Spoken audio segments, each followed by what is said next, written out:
श्री गणेशाय नमः। श्री सरस्वती नमः। वक्रतुंड महाकाय सूर्यकोटि समप्रभा निर्विघ्नं कुरु मे देवं सर्वकार्येषु सर्वदा।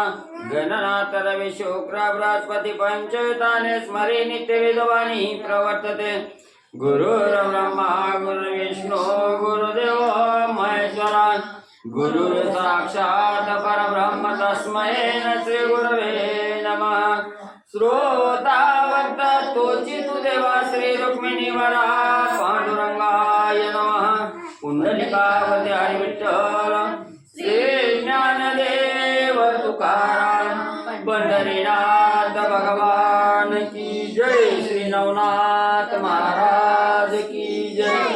अवधूत चिंतन श्री गुरुदेव दत्त वासुदेव हरी। श्री गणेशाय नमः। जय जय जय अजी पंकजाक्षा कमलापते कमलपत्राक्षा अगुण रूपा सुगुण सर्वेशा महादक्षा रघुत्तमा। श्री गणेशाला वंदन करून प्रभू रामचंद्राचं स्मरण आणि नवनाथाचं शरण जाऊन कथेचं अनुसंधान आहे। या ठिकाणी ग्रंथ करते मालू महाराज आणि असणाऱ्या भगवंताची त्या ठिकाणी स्तुती करू लागलेली आहे। ज्याचं असणारं त्या ठिकाणी म्हणजे कमळाच्या पाकळ्याप्रमाणे असणारं डोळं असणाऱ्या आणि असणाऱ्या लक्ष्मीचा पती त्या ठिकाणी असणारा आणि सर्व गुण संपन्न त्या ठिकाणी असणाऱ्या अशा असणाऱ्या अतिशय महादक्ष स्वरूपामध्ये राहणाऱ्या अशा असणाऱ्या भगवंता तुम्हाला साष्टांग प्रणिपात असो। हे कमळ मित्रा कुलभूषणा रावणांतका रघुनंदना पुढे बोलवी ग्रंथ रचना जेणे श्रोतया सुख वाटे। आणि एवढंच नाही असणारं त्या ठिकाणी म्हणले सूर्यवंशामध्ये त्या ठिकाणी असणाऱ्या त्या ठिकाणी सूर्यवंशाचं भूषण असणारा आणि रावणाचा अंत त्या ठिकाणी करणाऱ्या अशा असणाऱ्या त्या ठिकाणी प्रभू रामचंद्र म्हणले हा जो असणारा त्या ठिकाणी नवनाथ भक्तिसार असणारा नावाचा जो ग्रंथ आहे त्या ग्रंथाची असणारी कथा त्या ठिकाणी सांगत असताना किंवा कथेला सुरुवात त्या ठिकाणी करत असताना आपण असणारं त्या ठिकाणी यावं आणि त्याला असणारा कृपा आशीर्वाद त्या ठिकाणी द्यावा जेणेकरून श्रोते मंडळीला ही कथा ऐकल्यानंतर अतिशय आनंद त्या ठिकाणी वाटल अशा प्रकारचं सुख आणि अशा प्रकारचा आशीर्वाद म्हणजे या कथेला द्यावा। मागील अध्यायी कथा सुरसा काळिका देवी मच्छिंद्रासा प्रसन्न होणे वरदानासा साबरी विद्या तुली। मग असणारा म्हणजे ग्रंथकर्ते सांगू लागले कालच्या अध्यायाच्या ठिकाणी असणारी कथा कुठपर्यंत म्हणजे त्या ठिकाणी आली। मच्छिंद्रनाथाने असणाऱ्या म्हणजे कालिका देवी बरोबर असणारं युद्ध त्या ठिकाणी केलं आणि शेवटी असणाऱ्या कालिका देवीला प्रसन्न करून त्या ठिकाणी घेतलं। प्रसन्न झाल्याबरोबर असणारं जे काही साबरी विद्येचं कवित्व असणारे मच्छिंद्रनाथ त्या ठिकाणी करू लागलेले आहे। या कवित्वासाठी आणि वरदान म्हणले असणारं प्रसन्न होऊन कालिका देवीने म्हणले दिलं। तेथून आला हरेश्वरासी गदा तीर्थ स्नान उद्देशी स्नान करुणे पर्वतासी प्रदक्षिणा आरंभिली। मग तिथून असणारा पुढे म्हणजे मार्गक्रमण करत असताना मच्छिंद्रनाथ म्हणजे हरेश्वराच्या ठिकाणी आले। तिथं आल्याबरोबर गदा तीर्थामध्ये असणारं स्नान त्या ठिकाणी करण्यासाठी या गदा तीर्थाकडे आले आणि त्या गदा तीर्थामध्ये स्नान त्या ठिकाणी केलं आणि पर्वताला प्रदक्षिणा घालण्यासाठी म्हणजे निघाले। मच्छिंद्रनाथ तो वीरभद्र पातला स्नानात येत मानव वेशी जोगी कृत्य त्रिशूळ डमरू धनुष्यादी। मग असणाऱ्या मच्छिंद्रनाथ त्या पर्वताला असणारी प्रदक्षिणा घालायची या उद्देशाने त्या ठिकाणी चालले आणि तेवढ्यात समोर असणारा त्या ठिकाणी म्हणले महादेवाचा मुलगा असणारा वीरभद्र आहे आणि हा वीरभद्र त्या ठिकाणी म्हणले स्नान करण्यासाठी त्या ठिकाणी आलेला आहे। असणाऱ्या मानवाचा वेश आहे त्या ठिकाणी मानव रूप आहे त्या ठिकाणी आणि असणारा जोगी आहे हातामध्ये त्रिशूळ आहे डमरू आहे धनुष्य आहे इत्यादी आयुध घेऊन आणि एक मानव रूपामध्ये आलेला मच्छिंद्रनाथाने बघितलं। शैली शिंगे नादाद्भुत नाद नोहे तो अगम व्यक्त साधक हिताचा स्वार्थ अर्थ परिणाम सुचवी। मग त्याच वेळेस असणारा म्हणजे या मच्छिंद्रनाथाजवळ असणारा काय शैली आहे शिंगे आहे आणि ही असणारी अतिशय श्रेष्ठ असणारी आयुध त्या ठिकाणी आहेत आणि ही कशा असणाऱ्या साधक हिताचा असणारा जो साधक साधना त्या ठिकाणी करतोय अशा साधकाच्या मनाची इच्छा परिपूर्ण करणारा त्या साधकाचा असणारा स्वार्थार्थ त्या ठिकाणी पाहून सिद्धीला नेणारा अशा प्रकारची शैली शिंगी आणि त्या ठिकाणी म्हणले आहे. अहो ती शेंगे नव्हे देवता साधक जनांची कामधुईता पूर्ण करावया परिणामार्था बोधरवी प्रवेशती. आणि ती शिंगी जी हातामध्ये आहे ती शिंगी म्हणले असणारा त्या ठिकाणी निश्चित देवता त्या ठिकाणी नाही, तरी जे असणारे साधक आहे त्या साधकाची साधना पूर्णत्वाला त्या ठिकाणी नेणारी आणि साधकाच्या मनाची इच्छा पूर्ण त्या ठिकाणी करणारी अशी असणारी प्रकाशरूपी बोध त्या ठिकाणी करणारी उपदेश त्या ठिकाणी करणारी आणि म्हणले शिंगी आहे. रजतमसत्वा तृतीय गुण महामारक अति कठीण ते त्रिवर्ग करीत खडतरपणा ऐक्य केला त्रिशूळ तो.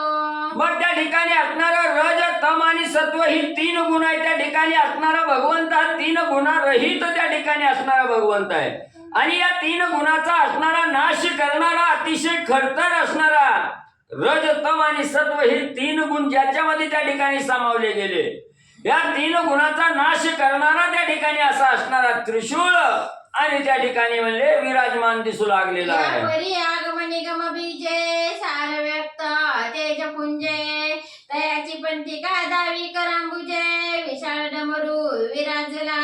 आणि यानंतर असणारा आगम आणि निगम ही 2 शास्त्र आहेत त्या ठिकाणी.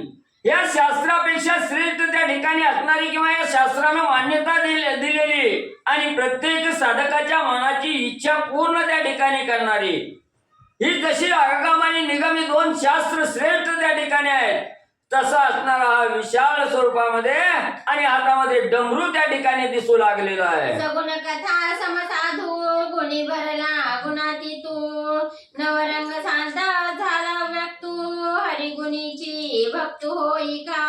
आणि ही असणारा त्या ठिकाणी म्हणली सगुण रूपामध्ये त्या ठिकाणी 7 धातूपासून आणि सर्व गुणांनी त्या ठिकाणी व्यक्त असणारा असा असणारा नवरंगामध्ये समाविष्ट असणारा आणि हा म्हणजे त्रिशूळ असणारा त्या ठिकाणी आणि भासू लागलेला आहे. काम क्रोध षडगुण विकार सत्वस्थाचे शत्रू आणि शत्रू आणि वार त्या जिंकिता विवेक फार शरगाडी गांडीवा विराजले. आणि तसाच हातामध्ये असणारा त्या ठिकाणी धनुष्यबाण आहे. गांडीव नावाचा असणारा आयुध आहे त्या ठिकाणी. ही गांडीव आयुध कसं आहे त्या ठिकाणी म्हणले त्या ठिकाणी जे असणाऱ्या प्रत्येक साधकाच्या अंगी असणारे 6 विकार त्या ठिकाणी असतात. काम क्रोध लोभ मोह आणि असणारा मद आणि मत्सर म्हणले हे जे 6 विकार आहेत त्या ठिकाणी ह्या 6 विकाराला असणारा बाहेर घालून त्या ठिकाणी सत्वातीत त्या साधकाला त्या ठिकाणी करणार अशा प्रकारचं हे गांडीव असणारं धनुष्य आणि हातामध्ये म्हणजे दिसू लागलेलं आहे. अहो शरण हे ते जाण युक्ती काम क्रोधाते देत मुक्ती गांडीव हे ते विषय भक्ती ज्ञान शरी विराजले. आणि त्या धनुष्याला लावलेले जे असणारे बाण त्या ठिकाणी आहेत हे बाण त्या ठिकाणी नाही तर काम क्रोधाचं असणारं म्हणले त्या ठिकाणी दहन करणार आहे. काम क्रोधाची शांती करणारा असं असणारं बाण त्या ठिकाणी आहेत आणि तो गांडीव धनुष्य जो आहे हा धनुष्य असणाऱ्या सर्व विषयातून अलिप्त करणारा साधकाला करणारा हा धनुष्य म्हणले आहे. आगा शरण म्हणूते ज्ञान दिवटी अज्ञान तमीचे द्वंद्वनिवटी अलक्ष संधाना पूर्ण कोटी भेदा भेद सर्वथा. मग ही असणारं बाण त्या ठिकाणी जे धनुष्याला लावलेला बाण आहे हा बाण म्हणले असणारा एक असणारा बाण त्या ठिकाणी नाही तर ती ज्ञानाची असणारी ड्युटी आहे. म्हणजे प्रत्येक असणाऱ्या त्या ठिकाणी अज्ञान जीव आहे त्या ठिकाणी या अज्ञान जीवाला म्हणजेच असणाऱ्या अंधारातून प्रकाशाकडे त्या ठिकाणी नेणारा अज्ञानातून असणाऱ्या ज्ञानाकडे त्या ठिकाणी नेणारा आणि अलक्ष लक्षाच्याही पलीकडे असणारा अनुसंधान त्या ठिकाणी साधून देणारा असा असणारा हा बाण म्हणजे त्या ठिकाणी आहे. ऐसा महाराजा प्रताप रुद्रा द्वंद्वलेश अनसे मनी वीरभद्र अज्ञान तमीचा महाचंद्र मच्छिंद्रा ते भेटला. मग असा हा असणारा म्हणजे अतिशय हातामध्ये असणारा शंख असणारा म्हणजे त्या ठिकाणी डमरू आहे त्रिशूळ आहे शिंगी शैली सारंगी आहे ही आयुध असणाऱ्या त्या ठिकाणी म्हणजे वीरभद्राच्या हातात त्या ठिकाणी दिसू लागलेले असा हा असणारा प्रतापी असणारा त्या ठिकाणी आणि मनाच्या ठिकाणी कसलंही द्वंद्व त्या ठिकाणी नसणारा अद्वंद्व रहित त्या ठिकाणी असणारा आणि अंधार रूपी असणारं जे असणारा क्रोध आहे त्या अंधार रूपी क्रोधाला बाहेर टाकून असणारा चंद्र रूपी प्रकाशाला आणि म्हणले अवधान त्या ठिकाणी देणारा. मच्छिंद्र करुणी तसे स्नान वीरभद्र तसे स्नान लागुना तो मार्गी मच्छिंद्रा ते पाहुणा उभा केला हटकोणी. मग असा हा असणारा वीरभद्र त्या ठिकाणी आणि त्याच वेळेस असणारा म्हणजे मच्छिंद्रनाथ स्नान करून असणाऱ्या पर्वताला प्रदक्षिणा घालण्यासाठी येत होते आणि त्याच वेळेस समोरून असणारा वीरभद्र आणि या गदा तीर्थाच्या ठिकाणी स्नान करण्यासाठी येत होता. ते मच्छिंद्रनाथांनी त्या ठिकाणी बघितलं आणि वीरभद्राला हटकलं गेलं, थांबण्यासाठी भाग पाडलं. करुणी उभे नमना नमना म्हणे स्वामी तुम्ही कोण एरू म्हणे मच्छिंद्राभिधान निज देहा मिरवितसे. मग असणाऱ्या त्या ठिकाणी म्हणले वीरभद्रानं मच्छिंद्रनाथाला वाटेतच त्या ठिकाणी अडवलं, थांबवलं आणि सांगितलं नमस्ते महाराज म्हणले, नमस्कार तुम्हाला म्हणले त्या ठिकाणी असो. नमस्कार घातला आणि सांगितलं महाराज म्हणजे तुम्ही कोण आहात, कुठून आला, कशासाठी त्या ठिकाणी आला असं विचारल्याबरोबर मच्छिंद्रनाथांनी सांगायला सुरुवात केली. या देहाला मच्छिंद्र असं नाव म्हणले आहे. एरू म्हणे कवनपंची अभ्यास मिरवितचा जगाप्रती मच्छिंद्र म्हणे जोगी नीती नाथपंथी मिरवितो. मग त्याच वेळेस असणाऱ्या वीरभद्राने बोलायला सुरुवात केली.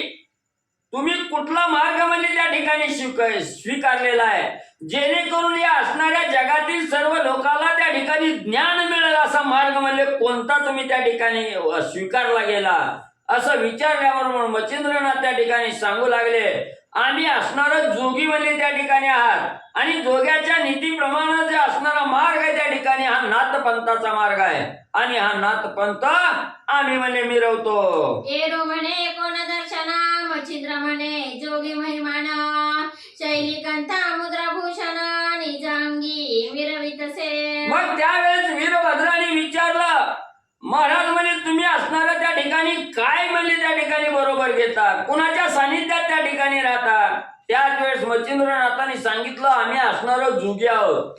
मग आमच्याकडे धन संपत्ती याची काही आवश्यकता त्या ठिकाणी लागत नाही. आम्ही फक्त शैली कांता आणि असणाऱ्या कर्णामध्ये असणार ते कानामध्ये असणारी कुंडल त्या ठिकाणी आहेत हेच भूषण आणि आम्हाला म्हणले लागतं. वीरभद्र म्हणे मुद्रासान न घालिता फाडिले कान एरू म्हणे गुरुप्रसादे करुणा मंथने निर्मिला हा एक. मग वीरभद्राने सांगितलं गेलं कानाला असणारा म्हणजे त्या ठिकाणी छिद्र पाडली पण त्या असणाऱ्या कानात म्हणजे कुंडल नाही काय नाही म्हणजे त्या ठिकाणी नुसतं कान म्हणजे फाडलेलं त्या ठिकाणी दिसतं. त्याच्यात अतिशय सुंदर अशी असणारी मुद्रा भक्त म्हणजे त्या ठिकाणी आणि दिसत आहे असं वीरभद्र बोलल्याबरोबर मच्छिंद्रनाथांनी सांगितलं गेलं ही असणाऱ्या माझ्या सद्गुरूचा असणारा प्रसाद आहे त्या ठिकाणी आणि कानामध्ये जी असणारा त्या ठिकाणी मुद्रा आहे ही मुद्रा म्हणजेच असणाऱ्या समुद्र मंथनातून त्या ठिकाणी मिळालेलं एक असणारं रत्न म्हणले आणि सद्गुरूच्या प्रसादानं त्या ठिकाणी म्हणले प्राप्त झालेलं आहे. वीरभद्र म्हणे काय पाखंड व्यर्थाची उगले वाढवणी बंड जगा माझी मिरविता काळे तोंड योग्य दिसेना.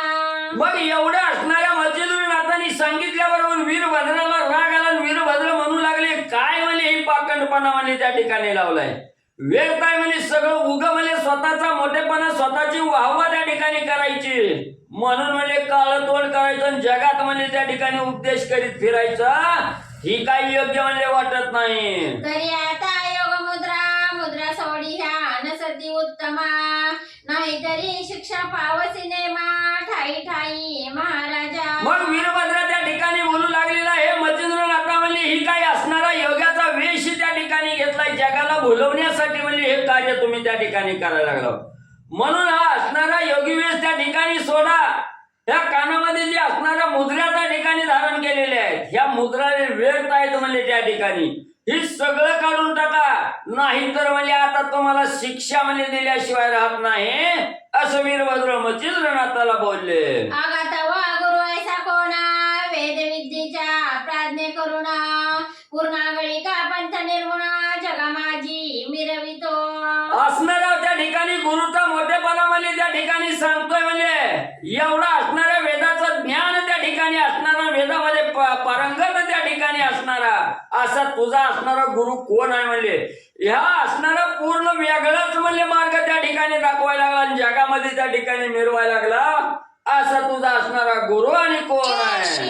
स्वबुद्धी तर्क करुणा भलतेची माता करे स्थापना तो प्राज्ञिका नवे मूर्खावना शतमूर्ख म्हणावा.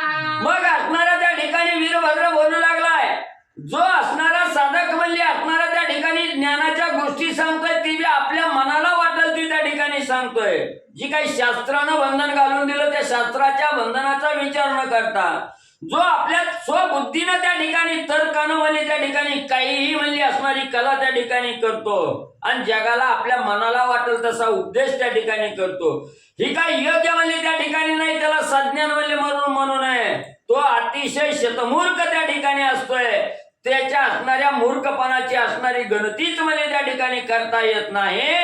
एवढा मनानं करणारा मनानं उपदेश देणारा त्या ठिकाणी शतमूर्ख म्हणजे म्हणावा.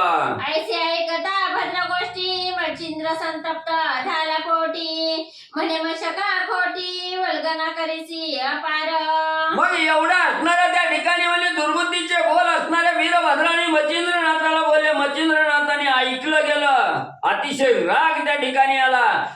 चिलटा म्हणजे उग व्यर्थ म्हणजे असणारी वल्गना म्हणजे निस्ती त्या ठिकाणी करायला लागला. म्हणून मच्छिंद्रनाथ वीरभद्राला बोलू लागले. अरे शतमूर्खा होणी मूर्खा म्हणून बोलसी दुःखदायक परमात्मा क्षोभवनी पातक भारवाहिला निजमौळी. मग मच्छिंद्रनाथ त्या ठिकाणी म्हणू लागले अरे तू असणाऱ्या शतमूर्खाहून अतिशय असणारा मूर्ख आहे म्हणजे त्या ठिकाणी दुसऱ्याच्या अंतःकरणाला दुःख होईल असं बोल म्हणजे त्या ठिकाणी बोलायला लागला. म्हणजे दुसऱ्याचं अंतःकरण जर असणारं त्या ठिकाणी बोलण्यानं दुखावलं गेलं तर भगवंताला त्या ठिकाणी राग येतो आणि हे भगवंताला दुखावण्याचं कार्य तू आज त्या ठिकाणी केलं. निस्ता म्हणजे पापाचा बहारा म्हणजे तो डोक्यावर त्या ठिकाणी वाहिला. अरे आत्मा क्षोभता पराचा पाप भार होता ब्रह्मांडींचा तस्मात तो गुरु कैसा दुजा गुरु विलोकी. मग मच्छिंद्रनाथ त्या ठिकाणी म्हणू लागले अरे म्हणजे असणारा मुखातून प्रत्येक शब्द बाहेर पडत असताना दुसऱ्याच्या अंतःकरणाला सुख त्या शब्दानं वाटावं. पण तो आज या ठिकाणी बोलायला लागला. दुसऱ्याचा आत्मा त्या ठिकाणी दुखावला गेला. जो साधक दुसऱ्याच्या असणाऱ्या आत्म्याला त्या ठिकाणी दुखावतो त्याच्या मस्तकावर या असणाऱ्या ब्रह्मांडा एवढा असणारा भार त्या ठिकाणी पापाचा साचला जातो. म्हणून त्या ठिकाणी मच्छिंद्रनाथ म्हणू लागले की बाबा तुझा असणारा गुरु कोण आहे त्या ठिकाणी. तुझा गुरुच असणारा त्या ठिकाणी श्रेष्ठ नाही. म्हणून म्हणजे तो चेला असणारा शिष्यरूपी असणारा तो म्हणजे त्या ठिकाणी आणि एवढा अपशब्दाचा वापर त्या ठिकाणी करतो. म्हणून तुझा गुरु असणारा श्रेष्ठ त्या ठिकाणी नाही. त्या गुरुला सोडून दे दुसरा गुरु म्हणजे त्या ठिकाणी आणि शोध. अरे नष्टा दुर्जना धमा तव दर्शने स्नान करणे आम्हा आता उगाची जाय आपुल्या कामा शिक्षा पावसीला मम हस्ते. मग मच्छिंद्रनाथ म्हणू लागले अरे दुष्ट नष्ट आहे म्हणजे तू अतिशय पापिष्टी त्या ठिकाणी अधम आहे. आणि ज्या साधकाला नष्ट दुर्जनाचा अधमाचा असणारं दर्शन त्या ठिकाणी होतं त्यानं ताबडतोब असणारं म्हणजे गंगेमध्ये जाऊन स्नान त्या ठिकाणी करावं लागतं. म्हणून म्हणजे आज तुझ्यासारख्या पापिष्टाचं दर्शन त्या ठिकाणी झालं. आता आम्हाला म्हणजे स्नान केल्याशिवाय म्हणजे पर्याय त्या ठिकाणी नाही. आता उगाच म्हणजे इथं म्हणजे व्यर्थ बडबड त्या ठिकाणी करू नको नाहीतर माझ्या हातानं तुला शिक्षा लावल्याशिवाय राहणार नाही. अशा परी मच्छिंद्रनाथाचे भाषण ऐकता वीरभद्राचे क्षोभले मन म्हणे भ्रष्टा तुझा प्राण आताची घेण एकाळी. मग एवढं वीरभद्राचं बोलणं मच्छिंद्रनाथ आहे असणाऱ्या म्हणजे मच्छिंद्रनाथाचं बोलणं वीरभद्रानं त्या ठिकाणी ऐकलं गेलं. वीरभद्राची तळपायाची आग मस्तकाला त्या ठिकाणी गेली. अतिशय राग त्या ठिकाणी आला आणि मच्छिंद्रनाथाला वीरभद्र बोलू लागला असणारा तू कसा आहे म्हणजे असणारा भ्रष्ट आहे त्या ठिकाणी आणि आता तुझा असणारा प्राण घेतल्याशिवाय त्या ठिकाणी राहत नाही. आताच्या आता तुझा असणारा अंतकाळ जवळ त्या ठिकाणी आला. आताच म्हणजे तुझा घात करेल. मग करी कवळुनी सायकासन सत्वर रगडुनी राविला गुण निर्वाणार्ध चंद्रबाण तुनी काढिला. मग अर्थात तुझा असणारा अंत म्हणजे त्या ठिकाणी करतो असं असणारा वीरभद्र त्या ठिकाणी बोलला. लगेच असणारा त्या ठिकाणी धनुष्य सज्ज केलं आणि असणाऱ्या धनुष्याची दोरी त्या ठिकाणी ताणली. लगेच आपल्या असणाऱ्या भात्यातून अर्धचंद्र नावाचा निर्वाणीचा बाण त्या ठिकाणी काढला आणि असणाऱ्या म्हणले धनुष्याला लावू लागले. ते पाहुणे मच्छिंद्रनाथ म्हणे पतित झाला शिवून मत अरे उद्भटा फुले अहित जना माझी मिरविसी. मग यानं असणाऱ्या धनुष्याला बाण वीरभद्रानं लावलेला मच्छिंद्रनाथाने त्या ठिकाणी बघितला आणि म्हणू लागले, अरे तू असणारा त्या ठिकाणी पतित आहे, तू असणारा त्या ठिकाणी म्हणजे अज्ञानी आहे, म्हणून म्हणजे एवढा असणारा उद्धटपणा म्हणजे त्या ठिकाणी करायला लागलाय आणि आपलं हित हित त्या ठिकाणी जाणावं, तू ही अहिताचं कार्य त्या ठिकाणी करतो आणि या लोकांमध्ये त्या ठिकाणी वावरतो, असा तू पतित असणारा त्या ठिकाणी आहेस. मच्छिंद्रनाथ बोलतायत. अरे सायकाचा ना सिद्ध करुणा संग द्याविसी मज लागुण परी हे बरवे न हे मरण हे काळी पावसी. अरे तू काय म्हणली असणारा मला भीती दाखवण्यासाठी धनुष्य काय करतो, त्याला असणारा बाण काय लावतो म्हणजे त्या ठिकाणी ही सोंग आहे म्हणजे तुझं, मला नुसतं भीती म्हणजे त्या ठिकाणी दाखवायला लागला, पण ही काय बरोबर म्हणजे तुझं असणारं त्या ठिकाणी नाही. आता तुझं ही मरण म्हणजे जवळ या ठिकाणी आलं, आता या वेळेला तू मेल्याशिवाय म्हणजे राहत नाही. अरे ऐसे सोंगमच कारण कित्येक झाले अवलोकून बहुरूप्याचे खडतरपण शुरोत्वरणी मिरवेना. मच्छिंद्रनाथ म्हणू लागले, अरे म्हणले असणाऱ्या वीरभद्रा तुझ्यासारखी अनेक म्हणजे माझ्या पुढे त्या ठिकाणी येऊन गेली, अनेक चांगल्या चांगल्यानी म्हणजे मला असणारं सोंग त्या ठिकाणी दाखवलं. कसं आहे म्हणजे असणारा बहुरूपी खेळापुरता असणारं सोंग त्या ठिकाणी करतो, पण त्याच्या अंगात म्हणजे असणारं प्रत्यक्षात कर्तव्य करताना त्याला म्हणजे त्या ठिकाणी म्हणजे करता येत नाही. ही सोंग ही तेवढ्या पुरतं त्या ठिकाणी असतं. तसं बाबा तुझी अवस्था आहे की अचकंठीचे लंबसन परिणातुडे त्यात दुग्ध पान तेवी तू दाविसी हाव भाव करुणा परीक्षण कक्षीना होशील की. अरे म्हणले असणारी बकरी शेळी त्या ठिकाणी असावी, शेळीच्या गळ्याला म्हणले असणाऱ्या गळ्याला म्हणले त्या ठिकाणी गलुलं असावं, त्या शेळीच्या गळ्यामध्ये गलुलं असतं, त्याच्यात दूध म्हणले त्या ठिकाणी दिसतं म्हणजे सडाप्रमाणे, पण त्याच्यामध्ये असणारं दूध त्या ठिकाणी नसतं, ते व्यर्थ असणारं त्या ठिकाणी सड दिसतात. तसं म्हणजे तुझं हे बोलणं मूर्खपणाचं त्या ठिकाणी आहे. वीरभद्र म्हणे मूर्ख ऐका तुझे यमलोक तव आयुष्य सरले सकळी का म्हणून येथे आलासी. मग एवढं बोललं त्या ठिकाणी ऐकलं आणि वीरभद्र त्या ठिकाणी बोलू लागला, अरे मूर्खा ऐक म्हणजे आता तुला असणारा यम लोक सदनी म्हणजे त्या ठिकाणी दहनल्याशिवाय म्हणजे राहत नाही. त्या ठिकाणी तुझं आयुष्य संपलं म्हणून म्हणजे तू माझ्या समोर त्या ठिकाणी आला, आता तुला यमपुरीला त्या ठिकाणी दहल्याशिवाय आणि मी राहत नाही. वीरभद्र मच्छिंद्रनाथाला बोलू लागला, तरी मी तू ते काळक यक्ष प्रगट झालो आहे प्रत्यक्ष तरी तो गुरु प्रताप दक्ष कैसा आहे पाहू दे. अरे तुझा असणारा काळ आता त्या ठिकाणी संपत आलेला आहे, काळाचा क्षय त्या ठिकाणी होऊ लागला, म्हणून म्हणजे मी असणारा त्या ठिकाणी काळ रूपानं तुझ्या जवळ त्या ठिकाणी आलोय, प्रत्यक्ष त्या ठिकाणी आपली भेट त्या ठिकाणी झाली. तेव्हा आता तुझा असणारा गुरु कोण आहे, त्या गुरुचं असणारं स्मरण त्या ठिकाणी कर. तुझा असणारा गुरु कसा आहे ती म्हणजे मला दाखव. मच्छिंद्र म्हणे मशकासाठी मेरू मिळविला काय नगांची कोटी की महाक्षीराब्धी घेऊन नरोटी भीक मागेला पोटाते. मग तुझा असणारा गुरु कोण आहे त्याला म्हणजे तुझ्या बचावासाठी गुरुला त्या ठिकाणी म्हणजे बोलव, तेव्हा बघू दे म्हणजे तुझ्या गुरुच्या अंगी कशी शक्ती आहे, तुला कसा त्या ठिकाणी वाचवतोय. तेव्हा मच्छिंद्रनाथ त्या ठिकाणी वीरभद्राला म्हणू लागले, अरे असणाऱ्या एका चिलटासाठी म्हणजे सगळे पर्वत म्हणजे एकत्र त्या ठिकाणी येतील का म्हणले, असणाऱ्या चिलटानं पर्वताचा भुगा करतो म्हणून धडक मारायला त्या ठिकाणी जावं आणि त्याला प्रतिकार म्हणजे असणारा पर्वत म्हणजे कवा त्या ठिकाणी देईल का, किंवा असणारा म्हणजे दुधाचा सागर आहे त्या ठिकाणी, सगळ्याच्या मनाची इच्छा पूर्ण करणारा असणारा दुधाचा सागर आहे आणि त्या दुधाच्या सागरानं म्हणजे हातामध्ये नरोटी घ्यावी आणि असणाऱ्या तळ्या वड्याला म्हणजे त्या ठिकाणी भीक मागायला जावं, हे कदापि शक्य आहे का. कशी तुझी अवस्था आहे. मूर्ख ऐका वचनार्थ मम गुरुचा मौळीवर हस्त तेने होत असे शरणागत मानव दानव देवादी. अरे वीरभद्राम तू मूर्ख आहे म्हणजे त्या ठिकाणी हे मूर्ख ऐक म्हणजे माझं काय बोलणं आहे. माझ्या असणाऱ्या मस्तकावर माझ्या असणाऱ्या गुरुचा वरदहस्त त्या ठिकाणी आहे, त्याच्यामुळे या सृष्टीमध्ये जी काय असणारा देव आहेत दानव आहेत मानव आहेत हे आम्हाला त्या ठिकाणी शरण येतात. म्हणून मला तुला सांगतो तेथे बघा तुझा पाड किमर्था आधी मिरविसी कोड महासविता तप्त उजड खद्दता ते मिरवेना. अरे तू कसा आहे असणाऱ्या लहान बाळाप्रमाणे अजून अर्भ काय तुला असणारं ज्ञान त्या ठिकाणी नाही म्हणून मला एवढं म्हणजे असणारं वेडं वाकडं त्या ठिकाणी बोलतोस.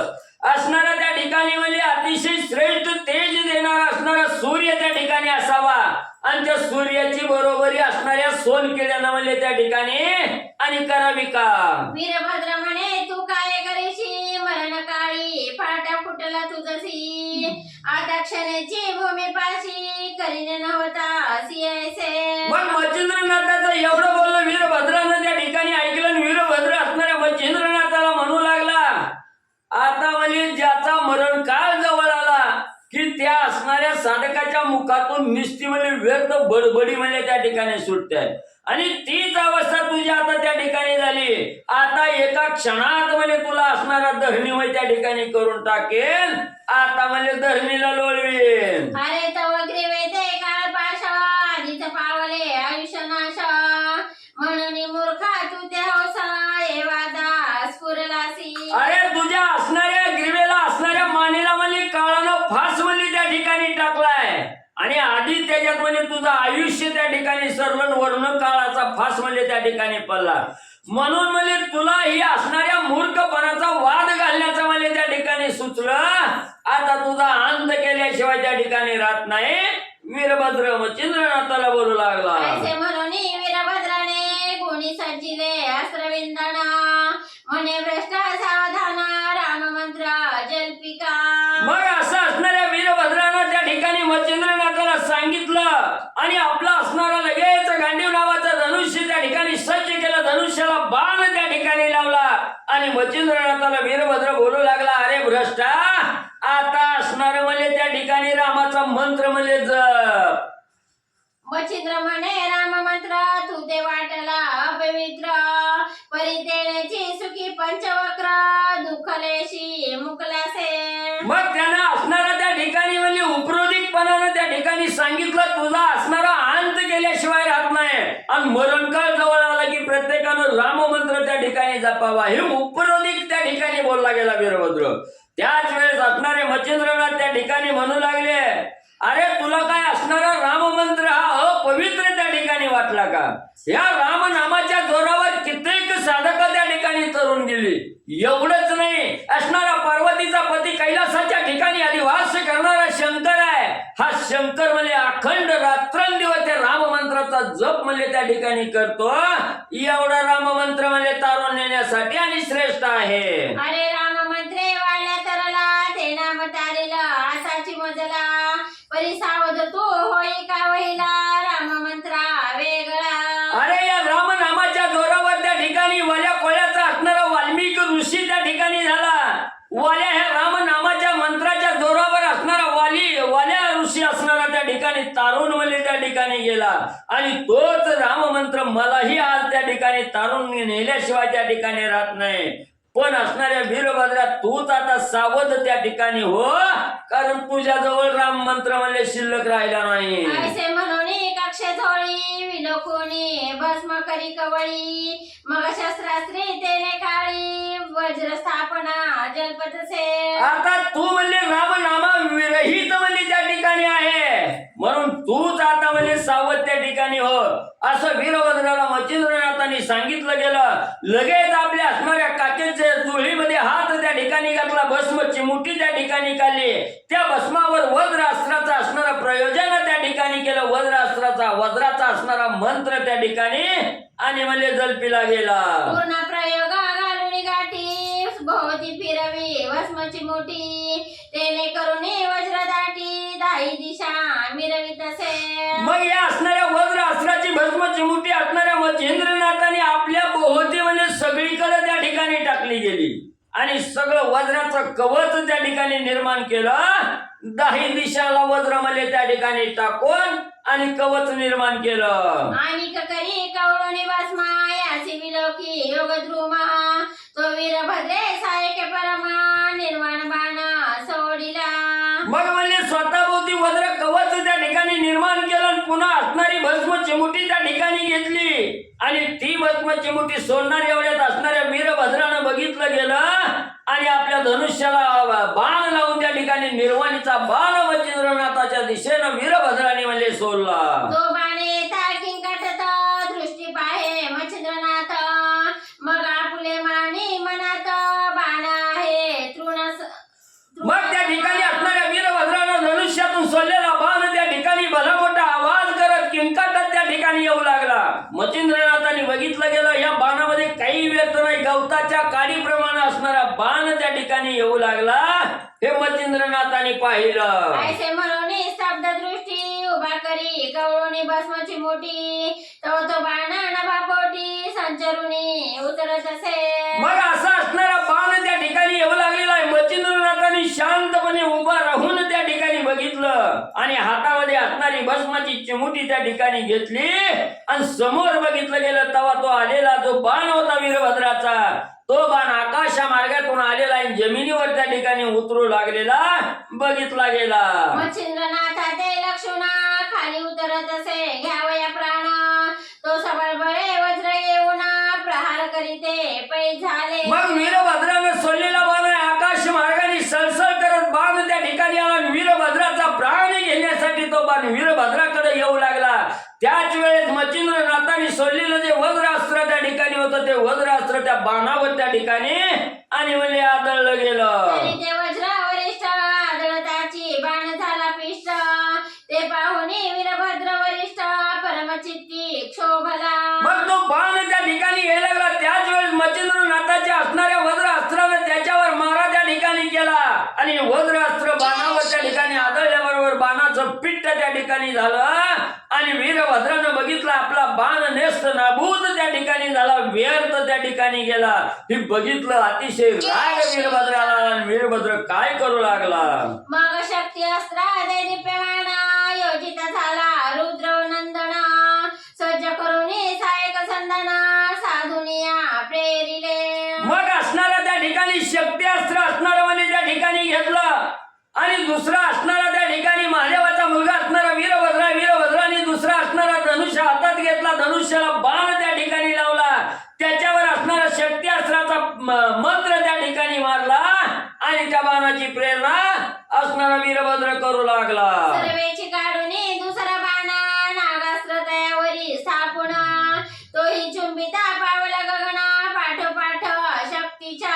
मग पहिल्यांदा असणारा शक्ती अस्त्राचा असणारा बाण त्या ठिकाणी सोडला. लगेच त्याच्या मागोमाग असणारा त्या ठिकाणी नागास्त्राचा दुसरा असणारा बाण त्या ठिकाणी काला. नागास्त्राचा मंत्र त्या ठिकाणी जपला आणि तोही बाण म्हणजे माग त्या ठिकाणी सोडला गेला. तो बाण आकाश मार्गे त्या ठिकाणी हे असणाऱ्या म्हणजे शक्तीच्या माग शक्ती अस्त्राच्या मागच नागास्त्राचा बाण म्हणजे येऊ लागला. परीची शक्ती बलाढ्य बहुता स्वर्गी मिरवे शब्द करिता ऐकता शब्द भयभीता सकळ मही झाली असे. ती शक्ती अस्त्राचा जो बाण त्या ठिकाणी होता तो अतिशय बलाढ्य असणारा बाण त्या ठिकाणी होता. तो असणाऱ्या आकाश मार्गाने त्या ठिकाणी येत असताना स्वर्गाच्या दिशेकडून यायला लागलेला होता आणि येत असताना भला मोठा आवाज त्याच्यातून त्या ठिकाणी निघत होता. त्याचा आवाज ज्याच्या कानावर पडेल ते असणार भयभीत होऊन सायरा वायरा त्या ठिकाणी आणि म्हणजे पळत होते.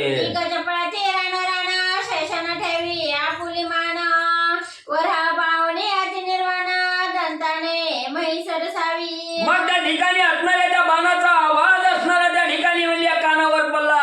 त्या 8 दिशेला जे असणारे दिग्गज हत्ती आहेत ते असणाऱ्या पृथ्वीचं रक्षण करणारे ते दिग्गज हत्ती सुद्धा रानोराणी त्या ठिकाणी पळू लागले. एवढंच नाही, ज्या शेषाने ही पृथ्वी आपल्या मस्तकावर धरलेली आहे तो शेषही त्या ठिकाणी मिळू लागलेला आहे. डळमळीत त्या ठिकाणी शेष झालेला आहे. ज्या वराने पृथ्वी आपल्या दाढेमध्ये त्या ठिकाणी धरलेली आहे ते वराह सुद्धा अतिशय भीतीयुक्त अंतकरण त्या ठिकाणी झालेला आहे. पण त्या असणाऱ्या पृथ्वीला त्या ठिकाणी आपल्या दातात घट्ट असाने त्या ठिकाणी धरू लागले. कुर्मा करीत असे सगळ्या पृष्टी पाहू पातले देव विमान दाटी तेही पाहुणे कपाट पोटा संचरुणी पळताती. मग एवढा दुर्धर आवाज असणाऱ्या शक्तीचा त्या ठिकाणी येऊ लागलेला आहे. असणाऱ्या कासवाच्या कानावर ही असणारी आवाज त्या ठिकाणी गेला. ज्या कासवाने पृथ्वीला आपली पाठ त्या ठिकाणी टणक करून धरलेली आहे तो अतिशय सावध त्या ठिकाणी झालेला आहे. सबळ कठीण पाठ त्या ठिकाणी केलेले आहे. पृथ्वीला तोलून धरण्याचं कार्य असणारं त्या ठिकाणी कूर्म करू लागलेलं आहे. हा आवाज ऐकल्याबरोबर 33 कोटी देव आपापल्या विमानामध्ये बसून आकाश मार्गाने त्या ठिकाणी आलेले होते. त्या देवालाही भीती त्या ठिकाणी वाटले आणि मिळेल त्या दरी कपारीला जाऊन देव म्हणले लपू लागले. देव विमानी हडबड पाहुणे उडुगणा पळती पाड सोडून आपुले कार्य उघडा नभा माझी सरकले. मग ते देव आकाश मार्गामध्ये विमानामध्ये बसून त्या ठिकाणी आलेले होते. ते देव सुद्धा त्या ठिकाणी गर्भगलित झाले. भीतीनं अंतकरण युक्त त्या ठिकाणी झालेला आहे. आकाशातील नक्षत्र त्या ठिकाणी तुटून खाली जमिनीवर त्या ठिकाणी पडू लागलेले आहेत. एवढी आकाशात आणि म्हणजे कोलाहल माजला. देव मानवा यक्ष दैत्य म्हणती पावला प्रळय मृत्यू ही शक्ती नव्हे प्रळय समस्त मै बुडविला वाटत असे. मग हा कडकड करणारा एवढा दुर्धर आवाज त्या ठिकाणी देवाने ऐकला, मानवाने ऐकला, यक्ष गण गंधर्व किन्नर आहेत या सगळ्यांनी त्या ठिकाणी ऐकला. प्रत्येक जण म्हणू लागला आता असणारा त्या ठिकाणी प्रलय काळ म्हणजे त्या ठिकाणी उद्भवला. आता इथं मृत्यू आल्याशिवाय त्या ठिकाणी राहत नाही. ही शक्ती नाही म्हणजे ही पूर्ण पृथ्वीच रसातळाला बुडवते की काय अशा प्रकारची दारुण म्हणजे शक्ती दिसू लागली. सबळ बळिष्ठ ती मै कापता तेने नग कड्यांची खांचणी होत मायले का चुकुनी निश्चित रुदन करीती हंबरडे. मग एवढंच नाही, जे असणारे बलिष्ठ आहे त्या पृथ्वी तलावर त्यांनाही भीती त्या ठिकाणी वाटू लागली. नवधरणीनं कंप त्या ठिकाणी धारण केला. असणारी धरणी थरताना त्या ठिकाणी कापू लागली. भले मोठे पर्वत त्या ठिकाणी ढासळू लागले. एवढंच नाही, जी असणारी चुकार आईपासून झालेली लेकरं होती ती आई आणि लेकरं सुद्धा मोठमोठ्यानं म्हणजे रडू लागले. सहस्र विजुचा कडकडाट धावणी शब्द आणि वार लोट नभमंडळा पाहुणी नीट शक्ती भेदली वज्राते. मग एवढा 1000 विजांचं असणारं तेज त्या ठिकाणी चमकावं असं तेज सळसळ करत असणारी ही शक्ती त्या ठिकाणी येऊ लागलेली आहे. भला मोठा अनिवार्य असा आवाज त्या ठिकाणी निघत आहे आणि आकाश मार्गाने येऊन हे असणाऱ्या शक्तीनं जे मच्छिंद्रनाथाचं असणारं वज्र अस्त्र त्या ठिकाणी होतं त्याला आणि त्या ठिकाणी म्हणले भेदलं गेलं. वज्राची क्षीणा होणी पडले गगनाहून पुढे मच्छिंद्राचा लक्षणी प्राण हरावया येत असे. म्हणजे मच्छिंद्रनाथाने आकाशामध्ये सर्व सृष्टीमध्ये त्या ठिकाणी वज्र अस्त्र त्या ठिकाणी टाकलेलं होतं. त्या वज्र अस्त्राचं खंडन या असणाऱ्या शक्ती अस्त्रानं त्या ठिकाणी केलं आणि एवढी रागानं ते असणारे शक्ती अस्त्र त्या ठिकाणी येऊ लागलं होतं. आताच मच्छिंद्रनाथाचा प्राण त्या ठिकाणी घ्यावा म्हणून वज्राचं खंडन करून असणारं शक्ती अस्त्र मच्छिंद्रनाथाकडे येऊ लागलं. यावरी नागास्त्र निशक्त ते पाहुणी मच्छिंद्रनाथ तोरे कवळूने भस्मची मुठीत रुद्रास्त्र प्रेरित असे. मग त्या ठिकाणी वरी म्हणजे असणाऱ्या शक्तीच्या मागच म्हणजे नागास्त्र म्हणजे त्या ठिकाणी यायला लागलं. पण ती नागास्त्र ही निशक्त होतं, त्याच्यात काही ताकद त्या ठिकाणी नव्हती. तेव्हा मच्छिंद्रनाथाने बघितलं गेलं, लगेच आपल्या असणाऱ्या काकेतील जोडीत हात घातला, भस्माची चिमुटी त्या ठिकाणी काढली आणि त्याच्यावर रुद्रास्त्राचा मंत्र त्या ठिकाणी म्हणजे मारला. या सवेची योजनी खगेंद्र अस्त्रांत पाठोपाठ प्रेरित परिरुद्रास्त्र झाले व्यक्त रुद्र एकादश प्रतापी. मग पहिल्यांदा रुद्रास्त्र सोडलं, त्याच्याच बरोबर लगेच असणाऱ्या गरुडाचं खगेंद्र अस्त्र त्या ठिकाणी सोडलं आणि ही असणाऱ्या त्या ठिकाणी खगेंद्र अस्त्र आल्याबरोबर असणारं रुद्राक्ष तिथं असणारं समोर प्रत्यक्ष त्या ठिकाणी हजर झालं. असं 11 रुद्र म्हणजे त्या ठिकाणी आणि निर्माण झाले. एकादश रुद्र चूडामणी शक्ती ते तलीन करी कवळुनी तेने हस्तपाद मर्दुनी क्षीण होऊनी पडियेली. मग अतिशय श्रेष्ठ चुडामणी असणारे ही 11 रुद्र त्या ठिकाणी होतात. ती 11 रुद्र प्रत असणाऱ्या त्या ठिकाणी म्हणजे प्रगट झाल्याबरोबर त्या असणाऱ्या शक्तीला असणाऱ्या वीरभद्राच्या शक्तीला त्या ठिकाणी धरलं, कवळलं गेलं. तिचं असणारा हात पाय त्या ठिकाणी वळलं आणि म्हणजे असणारी क्षीण करून शक्तीहीन करून म्हणजे धरणीवर पाडली. शक्ती पडता खचुनी मही रुद्र मिरवले अदृश्य देही एकीकडे खगेंद्र ही अस्त्र अस्त्र बक्षित असे. मग या वीरभद्राची शक्ती ज्या वेळेस 11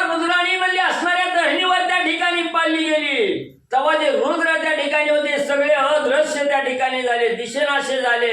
आणि इकडं असणारं जे खगेंद्र अस्त्र त्या ठिकाणी होतं, ही खगेंद्र अस्त्र त्या शक्ती अस्त्राचं भक्षण करू लागलं. त्याने नागास्त्र त्वरित अदृश्य झाले युद्धरहित. यावरी अस्त्र विरत सूत तेही झाले अदृश्य. मग परत जे असणारं नागास्त्र म्हणजे माग वीरभद्रानं त्या ठिकाणी सोडलेलं होतं. ही शक्ती अस्त्राचा अंत झाल्याबरोबर नागास्त्र तिथून म्हणजे निघून त्या ठिकाणी गेलं. युद्ध करायचं सोलन बिहून म्हणजे पळून त्या ठिकाणी गेलं. पुढं जे असणारं खगेंद्र अस्त्र म्हणजे त्या ठिकाणी मच्छिंद्रनाथाचं होतं. विनतेचा मुलगा असणारा त्या ठिकाणी खगेंद्र म्हणजे असणारा गरुड होता. त्या गरुडाचं अस्त्र त्या ठिकाणी सोडलेलं होतं. ते नागास्त्र पळून गेल्याबरोबर, नाग सर्व पळून गेल्याबरोबर असणारं गरुड सुद्धा अदृश्य म्हणजे झालं. यावरी वीरभद्र प्रताप धरणी वातास्त्र प्रेरिता झाला गगनी. ते मच्छिंद्रनाथ विलोकुनी पर्वतास्त्र सोडित असे. मग यानंतर असणारा म्हणजे वीरभद्र त्या ठिकाणी होता. वीरभद्रानं आपलं असणारं अस्त्र त्या ठिकाणी वायपट त्या ठिकाणी गेलं, व्यर्थ गेलं. म्हणून पुन्हा असणाऱ्या वातास्त्राची प्रेरणा असणारा त्या ठिकाणी करू लागला. वीरभद्र वातास्त्र त्या ठिकाणी सोडणारे मच्छिंद्रनाथाने बघितलं गेलं. त्या वातास्त्रावर प्रतिकार करण्यासाठी मच्छिंद्रनाथाने पर्वतास्त्र म्हणजे सोडू लागले. त्याने कोंडीला अवघवात मग वस्त्रास्त्र प्रेरी महारुद्र सूत. त्याने करुणी चूर्ण पर्वत अदृश्यपणी मिरवला. मग या असणाऱ्या म्हणजे त्या ठिकाणी वातास्त्रावर असणारा त्या ठिकाणी पर्वतास्त्र मच्छिंद्रनाथाने सोडल्याबरोबर असणारी सगळी हवा त्या ठिकाणी रोखून धरली. आणि हवा रोखल्याबरोबर असणाऱ्या त्या ठिकाणी म्हणजे सगळे हे वज्र अस्त्र त्या ठिकाणी होतं. त्या वज्र अस्त्राचं असणारं त्या ठिकाणी म्हणजे चूर्ण म्हणजे त्या ठिकाणी असणाऱ्या वज्रानं म्हणजे त्या पर्वतास्त्राचा असणारा चकाचूर त्या ठिकाणी केला आणि वज्र म्हणजे गुप्तपणे मिरवलं. या परिप्रतापी वीरभद्र त्वरित प्रेरित झाला अन्नस्त्र. ते पाहुणे मच्छिंद्रनाथ जलदास्त्र प्रेरित असे. म्हणजे वीरभद्रानं असणारं म्हणजे त्या ठिकाणी वातास्त्र सोडलं, त्याचं खंडन म्हणजे पर्वतास्त्र सोडून म्हणजे मच्छिंद्रनाथाने त्या ठिकाणी केलं. आणि वीरभद्राने बघितलं हे अस्त्र आपलं म्हणजे त्या ठिकाणी व्यर्थ त्या ठिकाणी गेलं. म्हणून वीरभद्रानं अग्नी नावाचं अस्त्र त्या ठिकाणी म्हणजे सोडलं गेलं. आणि वीरभद्रानं अग्निअस्त्र सोडलं हे मच्छिंद्रनाथाने बघितलं. आणि त्याच्यावर पाण्याचं असणारं जलदास्त्र म्हणजे त्या ठिकाणी मच्छिंद्रनाथाने सोडलं. त्याने सकळ अग्नी विझवून करीते झाले अदृश्य गमन. यावरी वीरभद्रे कामास्त्र सोडून कामव्यथा योजित असे. मग हे वीरभद्रानं अग्निअस्त्र सोडल्याबरोबर असणाऱ्या मच्छिंद्रनाथाने पाण्याचं अस्त्र जलदास्त्र त्या ठिकाणी सोडलं. अग्नीचा काटा त्या ठिकाणी काढला, अग्नीला शांत करून त्या ठिकाणी टाकलं. आणि असणारं जलदास्त्र म्हणजे त्या ठिकाणी गुप्त झालं. यानंतर असणाऱ्या वीरभद्रानं मच्छिंद्रनाथाला शिक्षा लावण्यासाठी काम नावाचं अस्त्र त्या ठिकाणी सोडलं.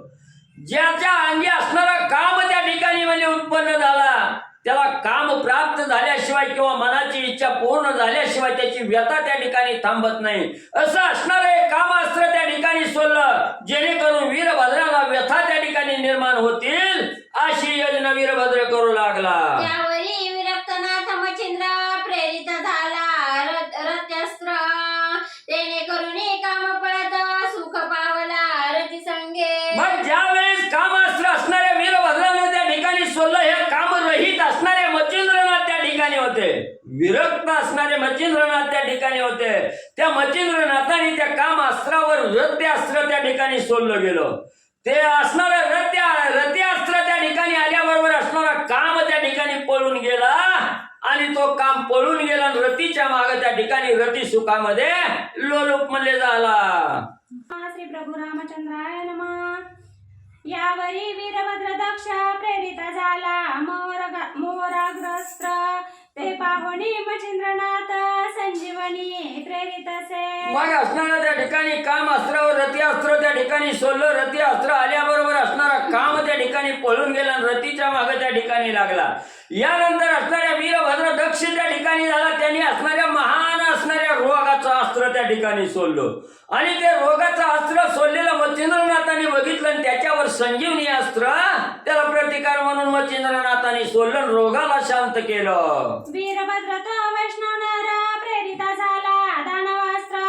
मच्छिंद्रनाथ अति तत्पर देवास्त्र प्रेरित असे. मग वीरभद्रानं इकडे असणारा वैश्वाना नावाचा अस्त्र त्या ठिकाणी सोडलं, त्याला प्रतिकार म्हणून असणाऱ्या मच्छिंद्रनाथाने दानवास्त्र त्या ठिकाणी सोडलं आणि त्याच दानवास्त्रावर असणाऱ्या म्हणजे वीरभद्रानं दानवास्त्र त्या ठिकाणी सोडलं, त्याला प्रतिकार म्हणून देवास्त्र मच्छिंद्रनाथाने त्या दानवास्त्रावर सोडलं. मग अस्त्र ते बळवंत देवदानव प्रगटले अमित, ते पाहुनिया उभयता ते स्वग्रीवा दुखविती. मग इकडं म्हणजे असणारं दानवास्त्र वीरभद्रानं त्या ठिकाणी सोडले, सगळे राक्षसच म्हणजे त्या ठिकाणी उत्पन्न झाले.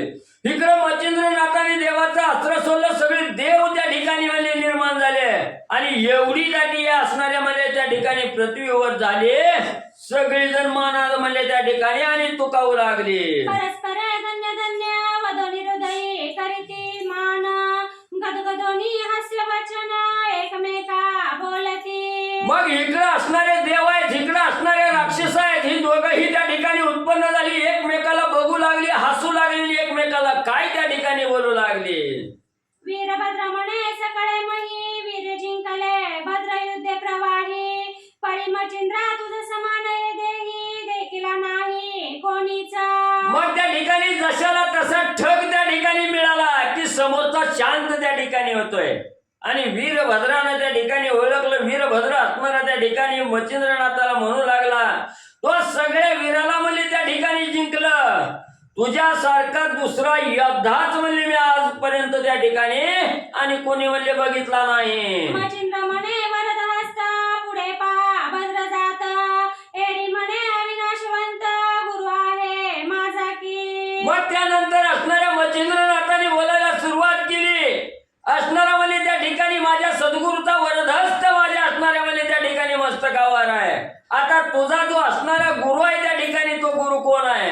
त्यावेळेस असणारा त्या ठिकाणी मच्छिंद्रनाथ म्हणू लागले, माझा गुरु हा सदैव अविनाशी त्या ठिकाणी गुरु आहे. त्या असणाऱ्या गुरुचा कवाच म्हणजे नाश त्या ठिकाणी होत नाही, असा अविनाशी असणारा माझा गुरु आणि म्हणजे श्रेष्ठ आहे. वीरभद्र तू कोणी मान, म्हणे गुरु तुझा आहे प्राज्ञ, आणि तूही त्यात अससी धन्य प्राज्ञिकवंत सदस्य. मग माझा अविनाशी असणारा गुरु आहे त्या ठिकाणी मच्छिंद्रनाथांनी सांगितलं. वीरभद्रानं ऐकलं, मान असणारी आनंदानं त्या ठिकाणी डोलवली. खरं म्हणजे धन्य धन्य असणारे मच्छिंद्रनाथा म्हणजे तुम्ही, तुमचा गुरु या अतिशय प्राज्ञिक आहे, अतिशय श्रेष्ठ तुमचा असणारा गुरु आहे आणि त्याच्यात त्या गुरुचा शिष्य असणारे तुम्ही मच्छिंद्रनाथ, तुम्ही सुद्धा म्हणजे धन्य धन्य आहात. ऐसे देवास्त्र युक्ती प्रयुक्त दानव करुणी सकळ शांत, अदृश्यपणी स्वस्थानात जाऊनिया पोचले. मग असं म्हणजे देवास्त्र आणि इकडं असणारं म्हणजे त्या ठिकाणी दानवास्त्र होतं, या दोघांचेही असणारं त्या ठिकाणी म्हणजे समाधान केलं. सगळे दानव देव शांत त्या ठिकाणी केले, अदृश्य सगळे त्या ठिकाणी झाले आणि आपापल्या ठिकाणी म्हणजे देव दानव निघून गेले. यावरी वीरभद्र ब्रह्मास्त्र प्रेरिता झाला अति पवित्र, ते पाहुनिया वरद पात्र विद्यास्त्र प्रेरित असे. पुन्हा वीरभद्रानं आपल्या असणाऱ्या धनुष्यातून ब्रह्मास्त्र असणारा मंत्र मारून त्या ठिकाणी म्हणजे बाण सोडला. तो अतिशय पवित्र असणारा ब्रह्मास्त्र त्या ठिकाणी होतं. ते असणाऱ्या मच्छिंद्रनाथांनी बघितलं आणि त्या ब्रह्मास्त्रावर विद्यास्त्राचा मंत्र मारून भस्माची मुठी टाकली. ते प्रकटता चतुर्भुज मूर्ती विधी लागे चरणाप्रती, यावरी कार्तिकास्त्र भद्र जाती सोडिता झाला तत्क्षणी. मग ज्या वेळेस असणारं ब्रह्मास्त्र त्या ठिकाणी वीरभद्रानं सोडलं, त्याच वेळेस असणारी चतुर्भुज साक्षात भगवंताची मूर्ती त्या ठिकाणी म्हणजे प्राप्त झाली. झाल्याबरोबर असणाऱ्या ब्रह्मदेवाचा असणारे ब्रह्मदेव म्हणजे त्या ठिकाणी चरणाला लागले. इकडे असणाऱ्या म्हणजे वीरभद्रानं त्या ठिकाणी बघितलं आणि वीरभद्रानं लगेच असणारा त्या ठिकाणी कार्तिकास्त्र म्हणजे सोडू लागले. ते पाहुनिया दत्त वरद पाणी, स्त्रियास्त्र सोडित गगनी, ते बोलता लावण्य खानी स्वामी लागी विहिताती. मग त्या ठिकाणी कार्तिकास्त्र म्हणजे असणाऱ्या त्या ठिकाणी सोडल्याबरोबर इथं असणाऱ्या दत्ताचं वरदान प्राप्त झालं आहे. त्या असणाऱ्या मच्छिंद्रनाथांनी लगेच श्री अस्त्राचा मंत्र त्या ठिकाणी मारला आणि श्री अस्त्र त्या ठिकाणी सोडल्याबरोबर असणाऱ्या लावण्याची खान असणाऱ्या स्त्रिया त्या ठिकाणी म्हणजे उत्पन्न झाल्या. करुणी कार्तिकास्त्र तत्क्षणी पावले शांत, यावरी भद्र तो काळास्त्र प्रेरित झाला तत्क्षणी. मग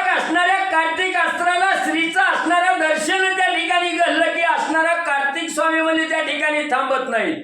म्हणून असणाऱ्या वीरभद्रानं बघितलं, वीरभद्राचं असणारं श्रीचं अस्त्र आलेलं बघितल्याबरोबर वीरभद्राचं जे असणारं श्री अस्त्र होतं ते गुप्त त्या ठिकाणी झालं, शांत झालं. यानंतर असणाऱ्या वीरभद्रानं काळास्त्राचं प्रयोजन म्हणजे त्या ठिकाणी केलं. ते पाहुणी मच्छिंद्रनाथ माया प्रळयी प्रेरिले अस्त्र, त्याने काळा पक्षोनी पवित्र पंचतत्व कवळीत असे. मग नंतर असणाऱ्या त्या ठिकाणी म्हणजे वीरभद्रानं काळास्त्र सोडलेलं मच्छिंद्रनाथांनी बघितलं आणि त्याला प्रत्युत्तर देण्यासाठी महाप्रळय नावाचं अस्त्र असणाऱ्या मच्छिंद्रनाथांनी सोडलं. आणि महाप्रळय आल्याबरोबर असणारं त्या ठिकाणी काळास्त्राचं भक्षण त्या ठिकाणी आणि माया प्रळयानं वल्ले केलं. ते पाहुणी सकळ देवा करीते झाले मच्छिंद्रास्तव, म्हणती महाराजा युग भाव सकळ नाश पावेल की. मग ज्या वेळेस माया प्रळयाचं अस्त्र मच्छिंद्रनाथांनी त्या ठिकाणी सोडलं, त्या असणाऱ्या काळास्त्राला पंचतत्वात त्या ठिकाणी जेव्हा उकळून घेऊ लागले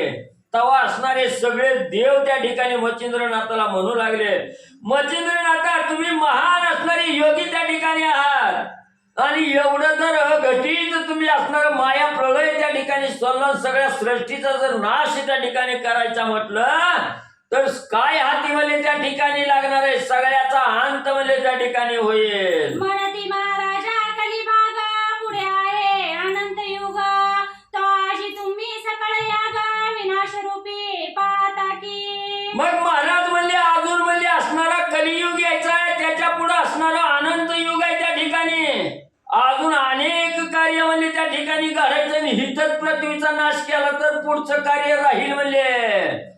तरी आता कृपा करून माया प्रळया घ्यावरून, मग देववाणी श्रवणी ऐकून वासनिक अस्त्र प्रेरित असे. म्हणून देवाने विनंती केली मच्छिंद्रनाथ आताच म्हणजे माया प्रळय अस्त्र सोडून म्हणजे सगळ्या सृष्टीचा विनाश म्हणजे त्या ठिकाणी करू नका, आमच्यावर कृपा करा आणि माया प्रळय अस्त्र म्हणजे आता काढून म्हणजे त्या ठिकाणी घ्या, आवरून घ्या. ही देवाची विनंती त्या ठिकाणी मच्छिंद्रनाथाने ऐकली गेली आणि ती माया प्रळय अस्त्र ते होतं ते असणार काढून त्या ठिकाणी घेतलं आणि वासनिक अस्त्राची प्रेरणा मच्छिंद्रनाथ करू लागले. त्याने माया प्रळया हरला, माया उत्पत्ती प्रयोग राहिला, मग सकळ विमाने उतरवणी महिला देवनमिती मच्छिंद्रा.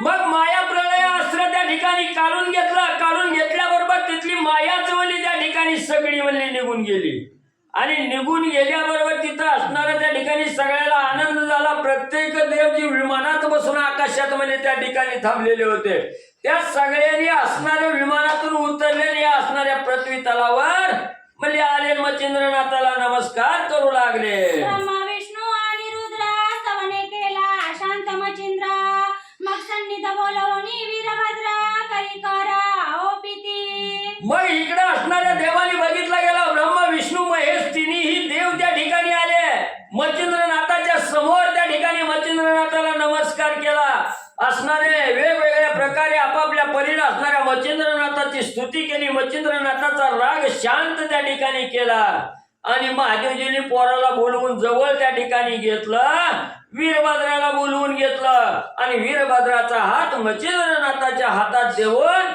दोघाचा राग शांत म्हणजे त्या ठिकाणी केला. म्हणती कवी नारायण मच्छिंद्रनाथ, तरी आपण वाढवावी सदैव प्रीत, ऐसे वीरभद्रा ते सांगुनी समस्त प्रेमी प्रीती वाढविती. मग ब्रह्मा विष्णू महेश तिन्ही देव त्या ठिकाणी आले, वीरभद्राला जवळ बोलावून घेतलं आणि सांगितलं बाबा हे असणाऱ्या कवी नारायणाचा अवतार आहे त्या ठिकाणी, या देहाला मच्छिंद्र असं नाव आहे त्या ठिकाणी आणि कवी नारायणाचा अवतार असणारे मच्छिंद्रनाथ आहेत, यांच्या बरोबर रळी करू नको, वैर त्या ठिकाणी करू नको, वैर भाव सोड, मित्रत्वाचा भाव त्या ठिकाणी जर सगळं कल्याण झाल्याशिवाय त्या ठिकाणी राहत नाही. अखंड आपली असणारी आणि मैत्री म्हणजे या नाथपंथा बरोबर त्या ठिकाणी वाढवावी असं वीरभद्राला आणि देवानी म्हणजे सांगितलं. यावरी बोले रुद्र प्रसन्न होऊन की मच्छिंद्राची कामना कोण, ती मीच पूर्ण करीना वरद चित्ते करुणिया.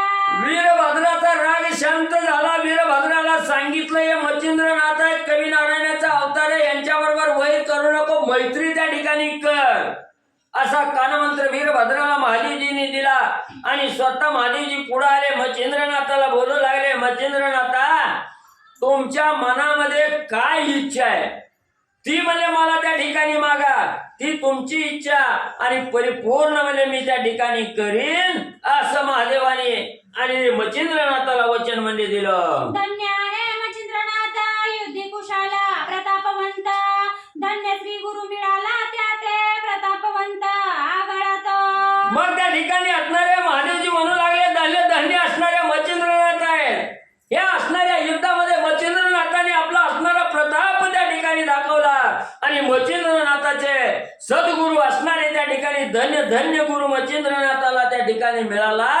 एवढा प्रतापवंत असणारा गुरु आणि म्हणजे मच्छिंद्रनाथाला प्राप्त आहे. माझ्या समान युद्ध नेमी पातलो यासी युद्धभूमी, परिण देखो युद्ध संगमी मच्छिंद्र समान पुरुषार्थ.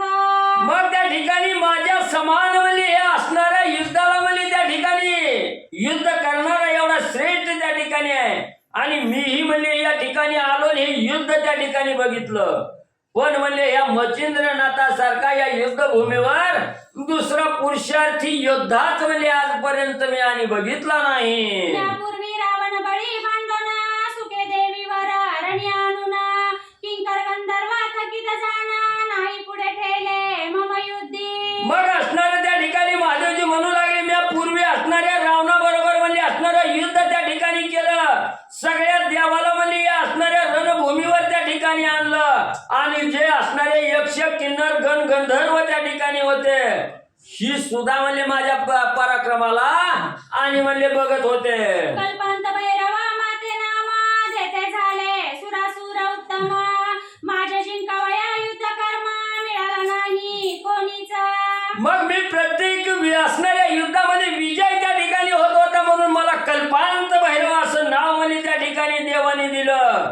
माझ्या बरोबर युद्धामध्ये जिंकण्यासाठी कोणच म्हणजे त्या ठिकाणी आला नाही, माझ्या बरोबरीचा योद्धाच म्हणजे मला आणि त्या ठिकाणी मिळाला नाही. पर्याजी खातरी कृत्य केली असे मच्छिंद्रनाथे, मग करी कवळवणी हृदयाते धरिता झाला सप्रेम. मग आजपर्यंत एवढी युद्ध त्या ठिकाणी केली पण माझ्या बरोबरीचा योद्धाच म्हणजे मला त्या ठिकाणी बघायला मिळाला नाही. पण आज खरी माझ्या मनाची खातरजमा म्हणजे त्या ठिकाणी झाली. असा श्रेष्ठ योद्धा असणारा मच्छिंद्रनाथ त्या ठिकाणी बघायला मिळाला गेला म्हणून अतिशय मच्छिंद्रनाथाविषयीचं प्रेम त्या ठिकाणी उत्कंठित झालं. मच्छिंद्रनाथाला प्रेमाचं आलिंगन त्या ठिकाणी धरून हृदयाशी घट्ट असं आलिंगन महादेवाने म्हणजे दिलं.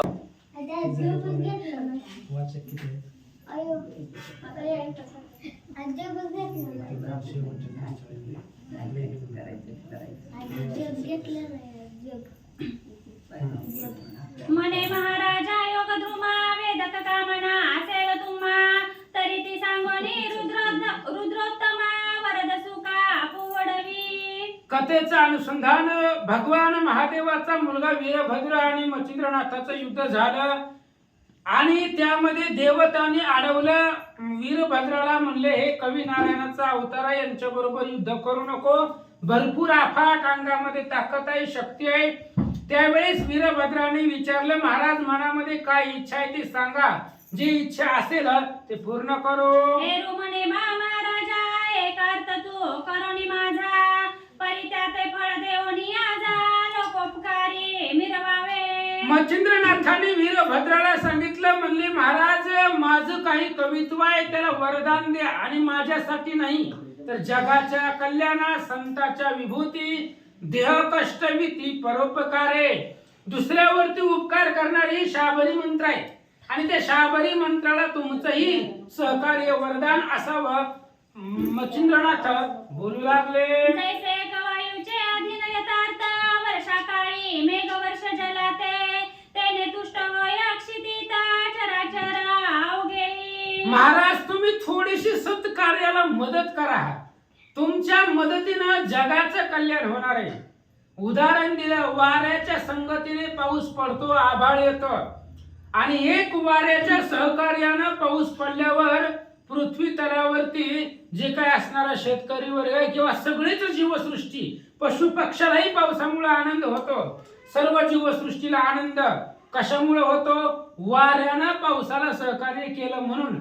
तसं तुम्ही आम्हाला सहकार्य करा, आमच्या कवित्वाला सहकार्य करा, असं मच्छिंद्रनाथ सांगतात. तनन्याये कामनाची ती विकार सांडी वरली मती तरी कार्यगंधाच्या बैसवण्यार्थी लोकोपकारी मिरवावे. म्हणून महाराज तुम्ही काय करा, जी काही मनामध्ये विकल्प आहे, विकार आहे, जी काही द्वंद्व आहे मनामध्ये, ते सगळं सोडून द्या आणि निष्काम भावनेने हे असणाऱ्या मी जे काही आता सांगणार आहे ते असणाऱ्या मदत करा आणि जगाच्या कल्याणासाठी ते असणारी मदत तुमची होईल, मच्छिंद्रनाथ सांगतात. तरी तो अर्थ म्हणाला कोण महाराजा करा श्रवण म्या कामिनी वरिला विद्या कामा साबरी विद्या महाराजा. आणि तुम्ही म्हणाल की कोणतं काम आहे, कशासाठी मदत करायची, तर ऐका म्हणले, मी पूर्वी सूर्यदेवाला प्रसन्न केला, सर्वात अगोदर सूर्य भगवंताला प्रसन्न केलं, त्यांच्यापासून वरदान प्राप्त करून घेतलं, मग शाबरी कवित्व केलं, त्याला सहकार्य करा. तरी त्या मंत्रा बोला समान आपण वही वाटावा हे देही धर्म त्वरे जावनी जगाचा काम मंत्रा पाठी पुरवावा. महाराज तुम्ही एवढंच करायचं, मी असणारं शाबरी कवित्व मंत्र केलेले आहेत आणि त्या मंत्राला वरदान द्या. कोणी जर ती मंत्र घोकला, उच्चारला, नामस्मरण केलं की त्या मंत्राला सहकार्य करावं, दुसऱ्याच्या कार्यासाठी स्वतःचा देह झिजवावा, असं मच्छिंद्रनाथ सांगतात. एव वरी वपोनी माते लोट लोटवा कृपा सरिते मग अवश्य म्हणे मचिंद्राते कार्य सहसा करीन मी. आणि म्हणून तुम्ही असणारं तुमचं वरदान हे असणाऱ्या कवित्वाला द्या आणि मग तुम्ही जर तसं केलं तर आम्हालाही आनंद होईल, अशा प्रकारे मच्छिंद्रनाथ बोलले. बोलल्यानंतर वीरभद्राला आनंद वाटला, तुमचं जी काही इच्छा आहे, कामना आहे, ती परिपूर्ण करील, असं महाराज बोलतात. ऐसे बोलणी वरद युक्ती करतळा देत प्रसन्न चित्ती या परी सकळ देवा बोलती प्रसन्न होनी तयाते. आणि सगळे असणाऱ्या वीरभद्रांनी सांगितलं, महाराज तुम्ही जसं म्हणसाल तसं. हातामध्ये हात दिला मच्छिंद्रनाथाच्या, जर बोलण्यावरती विश्वास नसेल तर भाग घ्या, शपथ देतो आणि शपथपूर्वक सांगतो की तुमच्या कवित्वाला माझं परिपूर्ण सहकार्य असेल. ह्या दोघांचं बोलणं चालू असताना सगळे देव लोक वीरभद्र महाराजांना काय म्हणतात? मनती वीरभद्रे दिदला कवारा तया साह्यासो आम्ही समग्र मंत्रपोटी कार्य तोर आम्ही करू सहसाही. सगळ्या देव लोकांनी सांगितलं मच्छिंद्रनाथांना, म्हणले महाराज वीरभद्रानं वरदान दिलं, त्यानं होकार दिला, त्याबरोबर आम्ही सुद्धा सगळे देवता तुमच्या असणाऱ्या सत कार्याला शाबरी मंत्राला सहकार्य करू, असं देवलोक बोलतात. ऐसे बोलणी वरद युक्ती मग मचिंद्र म्हणे नमस्कार सर्वांप्रती रुद्र ब्रह्मा चक्रवर्ती भावे करोनी नमिला. मग अशा पद्धतीने बोलल्यानंतर मग सगळ्यांनी सांगितलं, वरदान दिलं की तुमच्या असणाऱ्या कवित्वाला आमच्या सर्वांचं सहकार्य राहील. त्यावेळेस मच्छिंद्रनाथांनी सर्वांना नमस्कार केला, वंदन केलं, वीरभद्राला नमस्कार केला, महादेवाला केला, असं सांगतात. विष्णुपदी ओपिता मौळी तोही त्याते कृपेने हाळी परम प्रेमे हृदय कमळी दरिता झाला स्नेहाळतो. भगवान श्री विष्णूच्या पायावरती मच्छिंद्रनाथांनी डोकं ठेवलं, सांगितलं शांताकारं भुजगशयनं पद्मनाभं सुरेशं विश्वाधारं गगन सदृश्यं मेघवर्णं शुभांगम. हजारो नाव आहेत भगवंताची. आणि त्यावेळेस भगवंताने सुद्धा कृपेनं मच्छिंद्रनाथाला निहाळलं गेलं, आलिंगन दिलं. मने वत्सा पूर्ण कोटी जेते पडता जीव संकटी माझे स्मरण करिता ओटी दृश्य होईना त्या ठाई. त्यावेळेस भगवंताने सांगितलं मच्छिंद्रनाथांना, म्हणले महाराज जर तुम्हाला कधी संकट आले तर आमची आठवण करा, माझे स्मरण या अहर्निशी मी अखंड तयापाशी. रामायणामध्ये नाथ महाराज सांगतायत किंवा ज्ञानेश्वरीमध्ये सांगतायत ज्ञानेश्वर महाराज, मी तयापासी पांडवा हरपलो दिवसावा जेथे नामघोष बरवा करीती माझा. म्हणून भगवंताने सांगितलं, जर कधी संकट वाटलं, अडचण आली तर माझं स्मरण करा, मी धावत येईन. भगवंत बोलतात. दृश्य होता संकट राशी निवारीन मी निश्चयेसी मग चक्रास्त्र देवोनी त्यासी लगेच त्यावेळेस भगवंताने सांगितलं, भगवान श्री विष्णू मच्छिंद्रनाथांना सांगतायत, जर तुम्हाला कधी संकट पडलं तर मी लगेच दृश्य होतो, त्या ठिकाणी प्रगट होतो, आणि प्रगट झाल्यानंतर ना तुमचं सगळं संकट नाहीस करील. म्हणून सुदर्शन नावाचं जे काही चक्र आहे ते चक्र अस्त्र भगवंताने मच्छिंद्रनाथांना दिलं. या परी नंदीशा उमानाथ तोही प्रसन्न होवनी त्याते प्रेमे कवळणी हृदयाते त्रिशूळास्त्र ओपितसे. मच्छिंद्रनाथांनी महादेवाला नमस्कार केला आणि महादेवाला नमस्कार केल्यावर महादेवाला सुद्धा आनंद वाटला. महादेवाने आलिंगन दिलं आणि आपल्या हातामधलं त्रिशूळ आहे ते त्रिशूळास्त्र मच्छिंद्रनाथांना अर्पण केलं. या परी नाभित नयनमिता तोही वदे प्रसन्न चित्ता शापादपि सविता संजोगिली तयासी. त्यानंतर ना ब्रह्मदेवाचे जे सुपुत्र आहेत नारद मुनी, त्या नारद मुनीला नमस्कार केला. नारद मुनीने सुद्धा सांगितलं, आनंदानं प्रसन्न चित्तानं सांगितलं, महाराज आम्ही सुद्धा तुमच्या असणाऱ्या सर्व त्या कवित्वाला सहकार्य करू, असं नारदजी बोलतात. जेवानीने निघ्या अक्षरा ते होया साचोकारा शुभाशुभ कर्मवारा फळे पावती गोमटी. आणि जे मुखामधून, ज्याच्या मुखामधून जे अक्षर बाहेर निघेल त्या अक्षराला, त्या मंत्राला आम्ही सर्वजण सहकार्य करू. ते असणाऱ्या जे काही कार्य तुम्ही निर्माण केलेलं आहे शाबरी कवित्वाचं, त्या कार्याला परिपूर्ण सहकार्य आम्ही सर्व देवता करू, असं ब्रह्मदेवासहित नारद मुनी बोलतात. ऐसे वदनी विधी राजा तुष्ट केला तपभुजा यावरी शक्रान नियोजा तोही वरा ओपितसे. अशा पद्धतीने ब्रह्मदेवानं नारदांनी वरदान दिलं. मच्छिंद्रनाथांना आनंद झाला. त्यानंतर सगळ्या देवांचे राजे इंद्र महाराज तिथं आले होते आणि त्यावेळेस इंद्र महाराज नाथांना काय बोलतात, मग वज्रास्त्र का पूर्ण त्या ते दिदले कृपा करुणा मग अस्त्र मंत्र सांगोना वज्रास्त्र ओपिला. मग वज्रास्त्र, इंद्रापाशी वज्र आहे ते असणारं वज्रास्त्र इंद्रदेवानं मच्छिंद्रनाथांना दिलं आणि दिल्यानंतर ना मग अस्त्रमंत्र सुद्धा त्यांना प्राप्त करून दिले आणि आपल्या कृपेचा हस्त वरदयुक्त मच्छिंद्रनाथांच्या त्या ठिकाणी डोक्यावरती किंवा वज्ररूपी अस्त्रामध्ये प्रवेश केला. यावरी नमिता देव कुबेरा तोही होऊनिया उदारा सिद्धी देवनी समग्र दासी केल्या तयाच्या. त्यानंतर कुबेर महाराज, कुबेरांना नमस्कार केला मच्छिंद्रनाथांनी. कुबेरांना सुद्धा आनंद वाटला आणि अष्टमहासिद्धी जी आहे तर त्याच्यामध्ये सिद्धी सगळ्या त्या मच्छिंद्रनाथाच्या दासी केल्या, म्हणजे त्यांना अर्पण केल्या.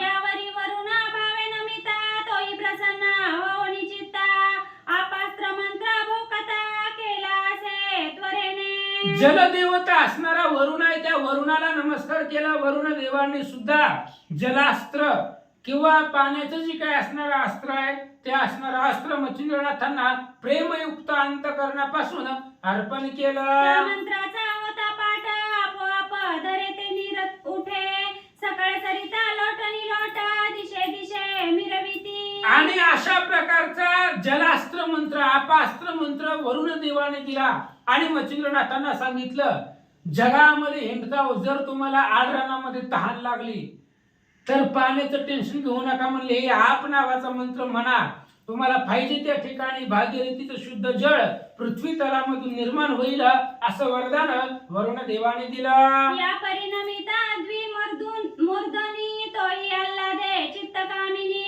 वरदितल्या मंत्राग्नी स्मरण होता प्रकटावे. त्यानंतर ना अग्निदेव आहेत. अग्निदेवाला मच्छिंद्रनाथांनी नमस्कार केला. अग्निदेव प्रसन्न झाले आणि अग्निदेवाने सुद्धा मंत्र अग्नीचा मंत्र मच्छिंद्रनाथांना सांगितला.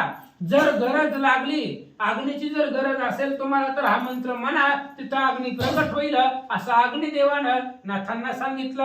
या परिणमिता देवाश्विनी तोही देता मंत्र मोहिनी असो सर्व देवी वरद पाणी एकेकानी ओपिला. त्यानंतर ना अश्विनी देव आहेत, त्या अश्विनी देवांना नमस्कार केला आणि त्यावेळेस अश्विनी देवांनी मोहिनी नावाचा मंत्र दिला, दुसऱ्यावरती मोहून टाकणारा मोहिनी मंत्र दिला. आणि मग अशा पद्धतीने सगळ्या देवांनी आपापल्याकडे जी ताकद आहे, जी शक्ती आहे, जी अस्त्र आहे, त्या अस्त्राचा मंत्र नाथांना अर्पण केला. मग आपापले आसन योजना सिद्ध करीते झाले गमन यावरी मच्छिंद्र कर जोडून विघ्नी मग सर्वजण आपापल्या आसनावरती गेले, ते आसनावरती विराजमान झाले आणि जाण्यासाठी तयार झाले, वाहनामध्ये बसले आणि जाण्यासाठी आपापल्या ठिकाणाला निघाले. त्यावेळेस सर्व देव लोकांना मच्छिंद्रनाथांना हात जोडले आणि काय म्हणतात, म्हणे महाराजा स्वर्गवासी माते कामना वेदलिकी जीवासी मन कर्णिका स्नान मानवांसी आदर चित्ती वाटत असे. सगळ्या देव लोकांना मच्छिंद्रनाथांनी सांगितलं, महाराज तुम्ही स्वर्गवासी आहात आणि स्वर्गामधून आलात म्हणून मनकर्णिका नावाची तीर्थ ती स्वर्गामध्ये आहे आणि त्या मानवांना त्याचं स्नान करण्यासाठी इच्छा असते, म्हणून मला बी त्या नदीचं तीर्थाचं स्नान करावं असं वाटतंय. मच्छिंद्रनाथ सांगतात, तरी माते करावया स्नान न्याल जरी कृपे करून तरी एवनिया कामना पूर्ण करीना पुली महाराजा. देव लोकांना सांगितलं, मच्छिंद्रनाथांनी स्वर्गामध्ये चालला, मला पण घेऊन चला स्वर्गामध्ये, बघू द्या त्या स्वर्गामध्ये काय त्या असणारी स्थिती आहे आणि मनकर्णिका नावाचं तीर्थ आहे, त्या तीर्थाचं स्नान करायचंय ही माझी इच्छा आहे, म्हणून तुम्ही स्वर्गाला निघाला, मला पण घेऊन चला. मच्छिंद्रनाथ सांगतात, ऐसे ऐकोनी वचन युक्ती सकळ प्रसन्न झाले चित्ती मग स्वयं विमानी वावनी श्रीपती घेऊन या चालिला. अशा पद्धतीने सगळ्यांनी मच्छिंद्रनाथाचं बोलणं ऐकलं, आनंद वाटला, म्हणले चला महाराज स्वर्गाला यायचं म्हणते. तर मग विमानामध्ये बसवलं आणि विमानामध्ये बसून मच्छिंद्रनाथांना स्वर्गाला सगळे देव लोक घेऊन चालले. विमानयाने आपुले बहुता त्वरे पातले वैकुंठनाथ मग आपुले आसनी मच्छिंद्रनाथ नेऊन या बैसविला. मग ते विमान वैकुंठाला गेलं भगवान श्री विष्णूपाशी आणि मग भगवान श्री विष्णूनं पाहिलं की मच्छिंद्रनाथ महाराज आले, साक्षात आपलाच अंश आहे, म्हणून भगवंताने आपल्या आसनावरती नाथांना बसवलं.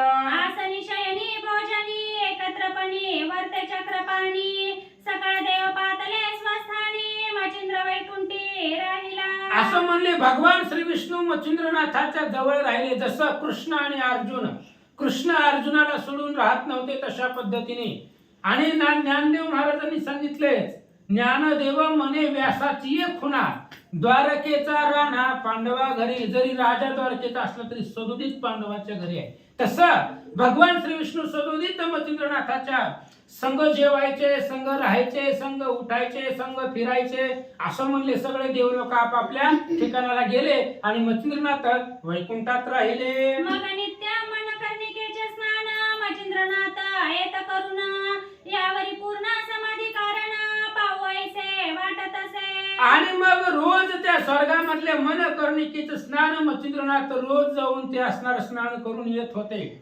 एक वेळेस मच्छिंद्रनाथांना असं वाटलं की आपण अवतार घेण्याच्या आधी आपली नवहीनाथाची समाधी त्या मेरू शिखरावरती आहे, मेरू पठारावरती आहे, मग आपली समाधी आपण पाहावं असं नाथांना वाटलं. मग विष्णूसी म्हणे मच्छिंद्रनाथ मेरू पठार दाविजे माते म्या समाधी घेतली पूर्वजन्मांत तया गोचर करावे. मग भगवान श्री विष्णूला मच्छिंद्रनाथांनी सांगितलं, महाराज आम्ही जे काही 9 नारायण आहेत, कमी नारायण, हे सगळे असणारे 9 नारायणांनी तुम्ही पहिल्या अध्यायामध्ये आम्हाला द्वारकेत बोलवलं होतं, आम्ही आलो होतो, अवतार घ्यायला सांगितलं होतं. त्या आधी मेरू शिखरा पाठारावरती आम्ही 9 जणांनी समाधी घेतलेल्या आहेत. ही मच्छिंद्रनाथ देह धारण करायच्या आधी पूर्वजन्मामध्ये.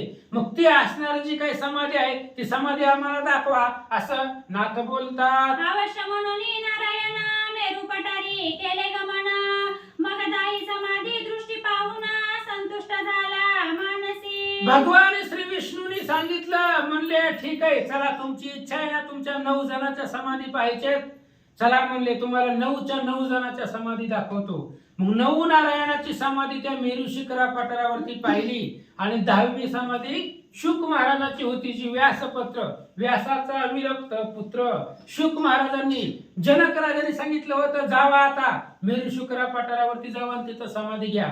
ही 9 नारायणाची समाधी 9 आणि शुक महाराजांची 10वी समाधी स्थान मच्छिंद्रनाथांनी पाहिली. आनंद वाटला. नवनारायणाच्या समाधी 10वी समाधी वासुदेवा ऐसा पावनी मनोभावा पुन्हा येता वैकुंठी. अशा पद्धतीने हे असणाऱ्या नवनारायणाची समाधी पाहिली आणि शुक महाराजाची पाहिली मग सगळं मच्छिंद्रनाथांना जे जे स्वर्गामध्ये पाहायचं होतं ते पाहिलं आणि पुन्हा वैकुंठाला भगवान श्री विष्णू सोबत आले. असो एका संवत्सर वैकुंठनाथ ठेविता झाला प्रीतिवंत, मग पाचारोनी उमाकांत नेता झाला कैलासी. असं म्हणले 1 वर्षापर्यंत मच्छिंद्रनाथ वैकुंठामध्ये राहिलं. आता काय कुठं बी राहिलं तरी त्यांना काही योगीच होते.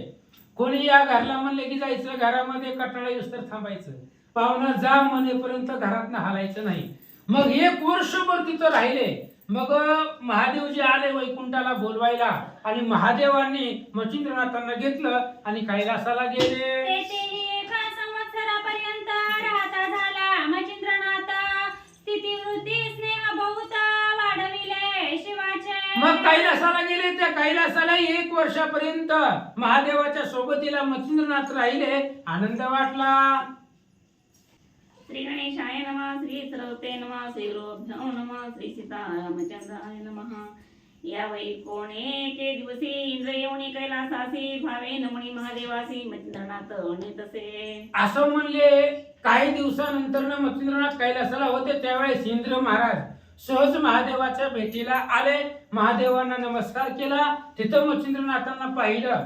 मग इंद्रदेवाला सुद्धा वाटलं ही नाथ आपल्या अमरावतीमध्ये असावेत, म्हणून मच्छिंद्रनाथांना घेतलं आणि इंद्र महाराज निघाले. यावरी 3 मास अमरावती राहता झाला योगपती, तेथेही अत्यंत वाढवणी भीती निरोपाते मागत असे. मग पुन्हा ते असणाऱ्या इंद्र आले. इंद्र घेऊन गेले वैकुंठाला. 3 महिन्याच्या कालावधीपर्यंत मच्छिंद्रनाथ अमरावतीमध्ये राहिले. इंद्र सुद्धा त्यांच्या सोबत प्रीती वाढवू लागला आणि 3 महिन्यानंतर महाराजाची पाठवणी केली.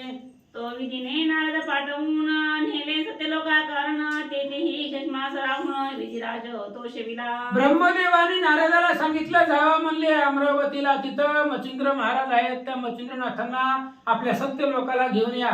नारद महाराज गेले. मच्छिंद्रनाथाला सत्यलोकाला घेऊन आले.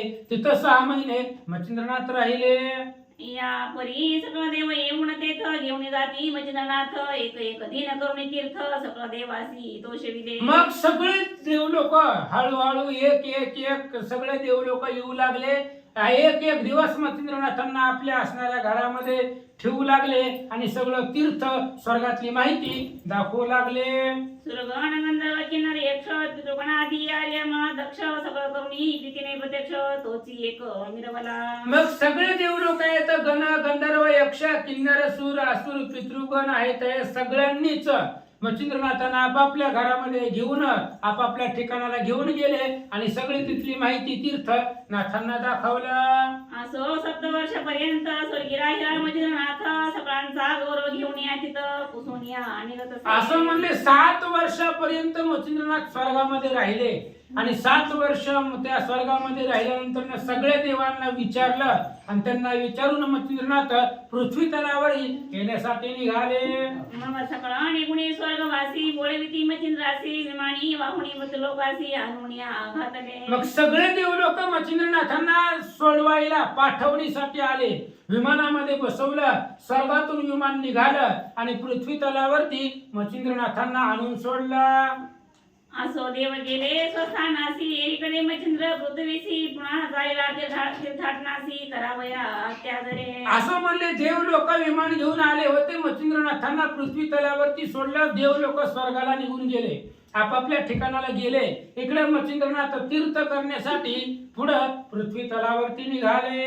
ब्राह्मणाकरिता शुद्ध महिसी जाता झाला ते काळदेशी, ते परमस्थान पश्चिम देशी वज्र वन पाहिले. मग असंच पृथ्वी तलावरती भ्रमण करत असताना फिरत असताना कैकाड नावाचा देश आहे. त्या कैकाड देशामध्ये पश्चिम दिशेला गेले मच्छिंद्रनाथ आणि तिथं वज्रवन म्हणजे वज्रवन त्याला पूर्वी नाव होतं आणि त्या वज्रवनामध्ये मच्छिंद्रनाथ आले. तव त्या ठाई वज्र भगवती महादेव प्रताप शक्ती भावेन मुनी अंबिका मृती तीर्थस्थान करीत असे. मग ते असणाऱ्या वज्रवनामध्ये वज्र भगवती जगदंबेचं अधिष्ठान होतं. तिचं नाव होतं वज्र भगवती. त्या देवीचं दर्शन घेतलं, स्नान केलं. पुढं काय करतात ऐका. तेथे 360 कुंडे असती, परिविष्णुके भरली असती, ते पाहुणी परमचित्ती आश्चर्य ते मानित असे. आणि त्या वज्र भगवतीच्या समोर त्या वज्रवनामध्ये 360 कुंड गरम पाण्यानं भरलेली होती. ती पाहिलं आणि पाहून सर्वांना आश्चर्य वाटलं. आश्चर्य मनात योजनी करीत की उष्णतेचे कुंडे भरीत तरी तयाची राहणी पुसणी कोणास आपण कुंडे निर्मावी. आणि मग मच्छिंद्रनाथाने पाहिलं की असणारी कुंड होती ती गरम पाण्याने भरलेली होती. मच्छिंद्रनाथाच्या मनामध्ये विचार आला की आपण ही असणाऱ्या कुंडाची माहिती इथल्या कोणाला तरी विचारू आणि आपणही नवीन कुंड तयार करू असं नाथांना वाटलं. निर्मुनी परिसर वाहून परमागळे उष्णोदक जीवन मग सगळं तीर्थात कवने स्नान भगवती ठाई पातला. मग मच्छिंद्रनाथाने सुद्धा सर्वापेक्षा वरिष्ठ तिथल्या असणाऱ्या कुंडापेक्षा श्रेष्ठ कुंड निर्माण केली. त्याच्यामध्येही गरम पाणी भरलं गेलं. सगळ्यापेक्षा आगळं वेगळं ती तीर्थ तयार केलं. त्या तीर्थामध्ये स्नान केलं आणि ते भगवतीच्या दर्शनाला मच्छिंद्रनाथ निघाले. पाचारुणी तीर्थाच्या पुजाऱ्याशी व्रतांत पुसीला उष्णोदकाशी विचारिता सांगेत्यासी उष्णोदक कारण ते. आणि त्या असणाऱ्या भगवतीच्या मंदिरामध्ये गेले. तिथल्या पुजाऱ्यांना बोलवलं मच्छिंद्रनाथांनी आणि त्या पुजाऱ्याला मच्छिंद्रनाथ विचारू लागले ही 360 कुंड आहे गरम पाण्याने भरलेले. ही कुंड कोणी निर्माण केली, कशासाठी केली, ह्या कुंडाची माहिती थोडीशी सांगा. म्हणे पूर्वी वशिष्ठ यज्ञ केला तेव्हा सगळं देव पातले स्नानाला त्यांनी निर्मुनी उष्णोदकाला कुंडे केली या फुलाची. आणि ती पुजारी सांगू लागली पूर्वी या वज्रवनामध्ये वशिष्ठ महाराजांनी यज्ञ केलेला होता आणि त्या यज्ञामध्ये सगळे देव लोक बोलवले होते. मग देव लोकांना गरम पाणी आंघोळीसाठी मिळावं म्हणून वशिष्ठ महाराजांनी हे कुंड तयार केले. उष्णोदकी स्नानाकरिता दत्कालिक निर्मिते झाले सगळीक आपुली नामे अलौकिक. मग ती 360 कुंड कशी तयार झाली तर देव लोक आले होते बरेच. मग सगळ्या देवलोकांनी त्या कुंडामध्ये स्नान केलं. मग कुणी कोणत्या कुंडामध्ये केलं त्या प्रत्येक कुंडावरती आपापली नावं टाकली. अशा पद्धतीने प्रत्येक देवाने ही कुंड तयार केली असं ती पुजारी मच्छिंद्रनाथांना सांगतात. 12 वर्षे 12 दिवस समस्त राहिले त्या ठायास यज्ञ पावलिया पूर्णतेस सगळं गेले स्वस्थाना. 12 वर्ष 12 दिवस ते असणाऱ्या वज्रवनामध्ये सगळे देवलोक तिथं राहिले. वशिष्ठ महाराजांचा यज्ञ 12 वर्ष चालला. यज्ञ संपल्यानंतर सगळे देवलोक आपापल्या स्वस्थानाला निघून गेले. ती कुंडे अद्यापपर्यंत स्थानी आहेत ऐसे ऐकून मच्छिंद्रनाथ म्हणे योजिले करावे. मग त्या पुजाऱ्याने सांगितलं ती जी देवलोकांनी निर्माण केलेली कुंड होती ती कुंड आजही तिथं आहेत, प्रत्येकाच्या नावानं आहेत. अशा प्रकारे पुजाऱ्याकडून माहिती मच्छिंद्रनाथांनी घेतली आणि पुन्हा त्यांच्या मनामध्ये प्रश्न निर्माण झाला. मग सरस्वती सरिता पात्री जी उंच वट जागा त्या क्षेत्री पाहुणी वाटिका पवित्र नेत्री वरुण मंत्र जलपतसे. मग मच्छिंद्रनाथांना वाटलं आपणही ते एखादं कुंड तयार करावं कारण वरुण देवानं मंत्र दिलेला आहे. आप अस्त्र मंत्र म्हणजे ही मंत्र म्हटला की पाणी तयार होणार.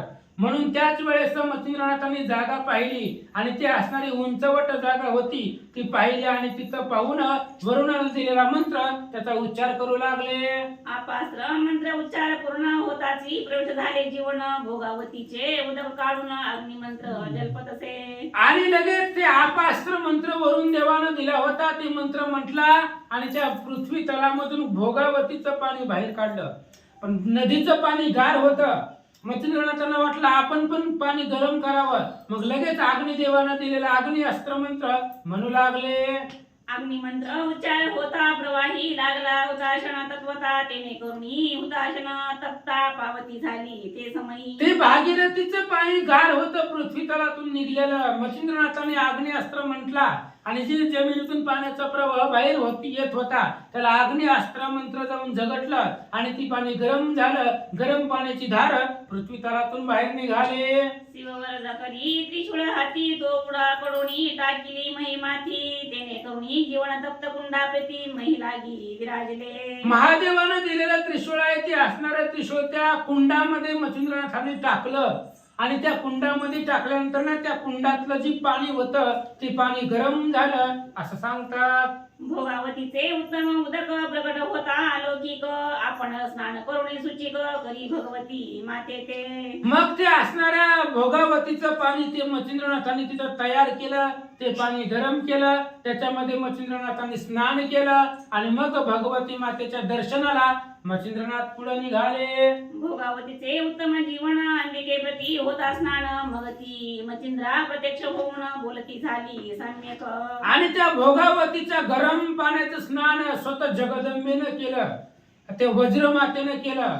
आणि जगदंबेनं स्नान केल्याबरोबर त्यावेळेस त्यांना आनंद वाटला आणि भगवती माता मच्छिंद्रनाथांना जवळ बोलवलं. काय म्हणतात? म्हणे जीवलगा मचिंद्रनाथा धन्य तू प्रतापवंता भोगावती जीवनाने माते स्नान घातिले योगींद्रा. आणि त्यावेळेस मच्छिंद्रनाथाला जगदंबा आदिशक्ती बोलू लागल्या. म्हणले मच्छिंद्रनाथ धन्य धन्य आहात तुम्ही. या असणाऱ्या वज्रवनामध्ये आम्ही राहत होतो आणि इथं भोगावतीचं स्नान तुम्ही आम्हाला करवलं असं जगदंबा सांगतात. येत तर येत एक मास वस्तीच बसावे सावकाश मग बोळवी न स्वस्त चित्तास तुझं लागी पुढारा. आदिशक्ती जगदंबेनं त्या वज्रवासीने सांगितलं. मच्छिंद्रनाथांना म्हणले महाराज 1 महिना या वज्रवनामध्ये राहावा, 1 महिना इथं तीर्थामध्ये स्नान करा, सगळी माहिती घ्या आणि 1 महिन्यानंतर मी स्वतः तुम्हाला इथून पाठवते असं जगदंबा सांगतात.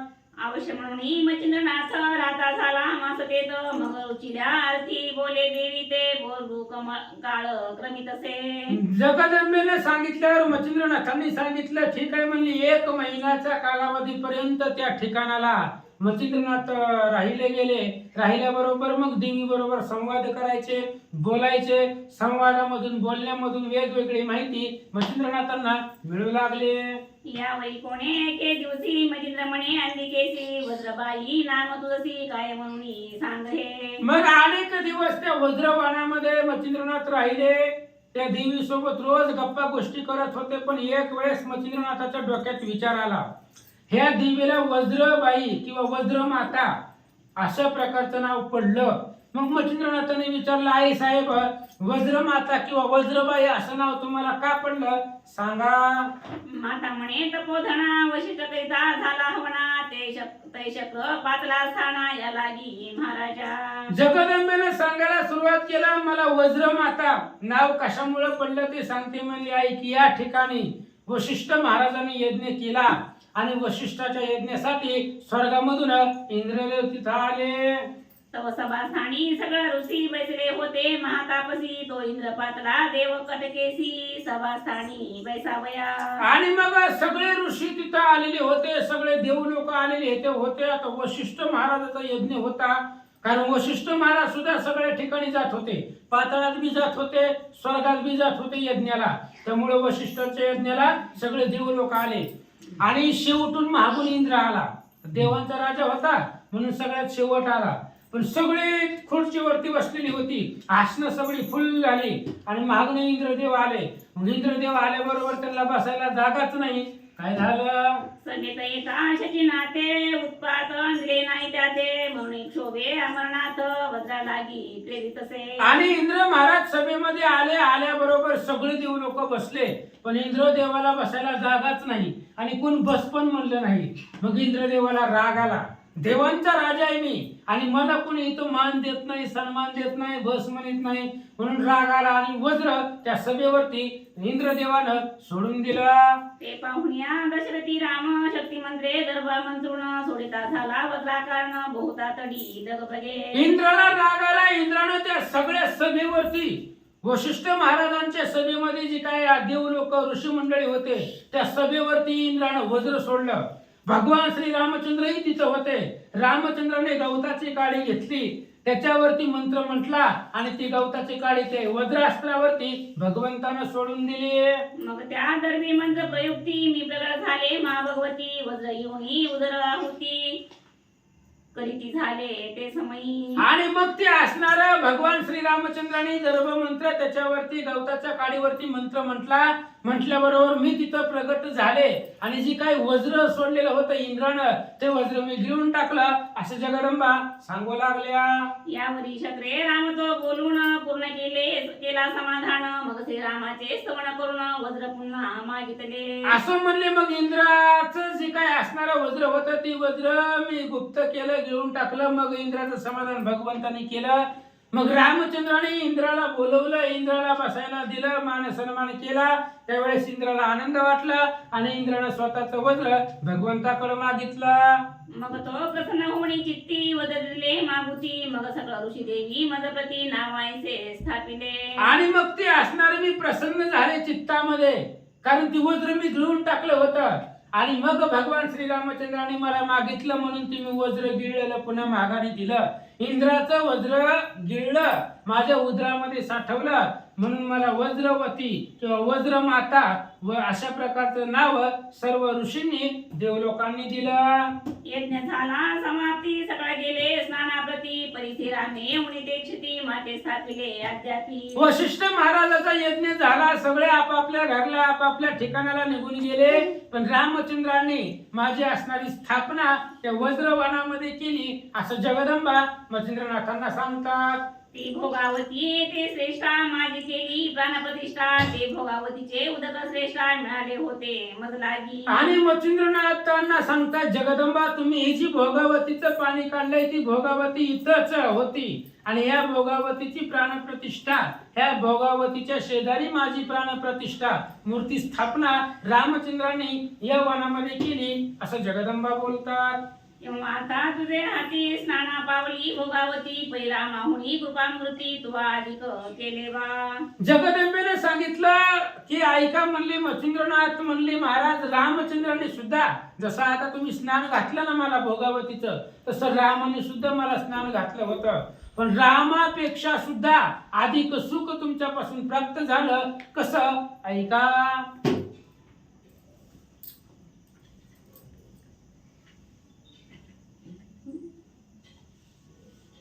रामे नाणिले शितोदके तुवा नाणिले उष्णोदके आणि अखंडित पुण्य श्लोके भोगावती जगली तुवा. जगदंबेने सांगितलं रामचंद्राने स्नान घातलं पण ती गार पाण्यानं घातलं आणि तुम्ही जी मला पाणी दिलं ती गरम पाणी दिलं होतं.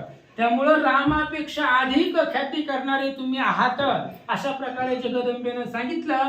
आणि सांगितल्याबरोबर मच्छिंद्रनाथ काय म्हणतात.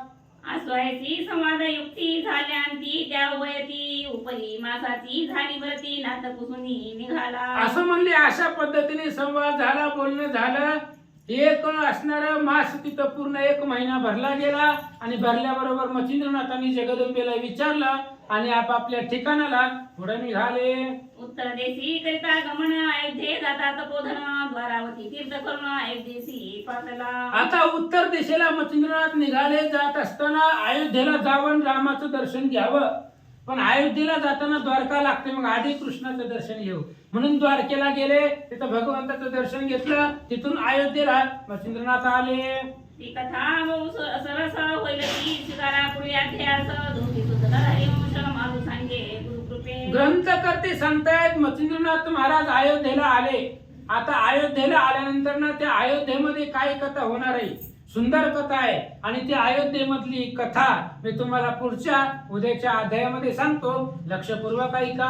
स्वस्ती श्री भक्ती कथा सार संबंध गोरक्ष काव्य किम्यागार सदा परिशोध भायुजितर सप्तम अध्याय गोढा.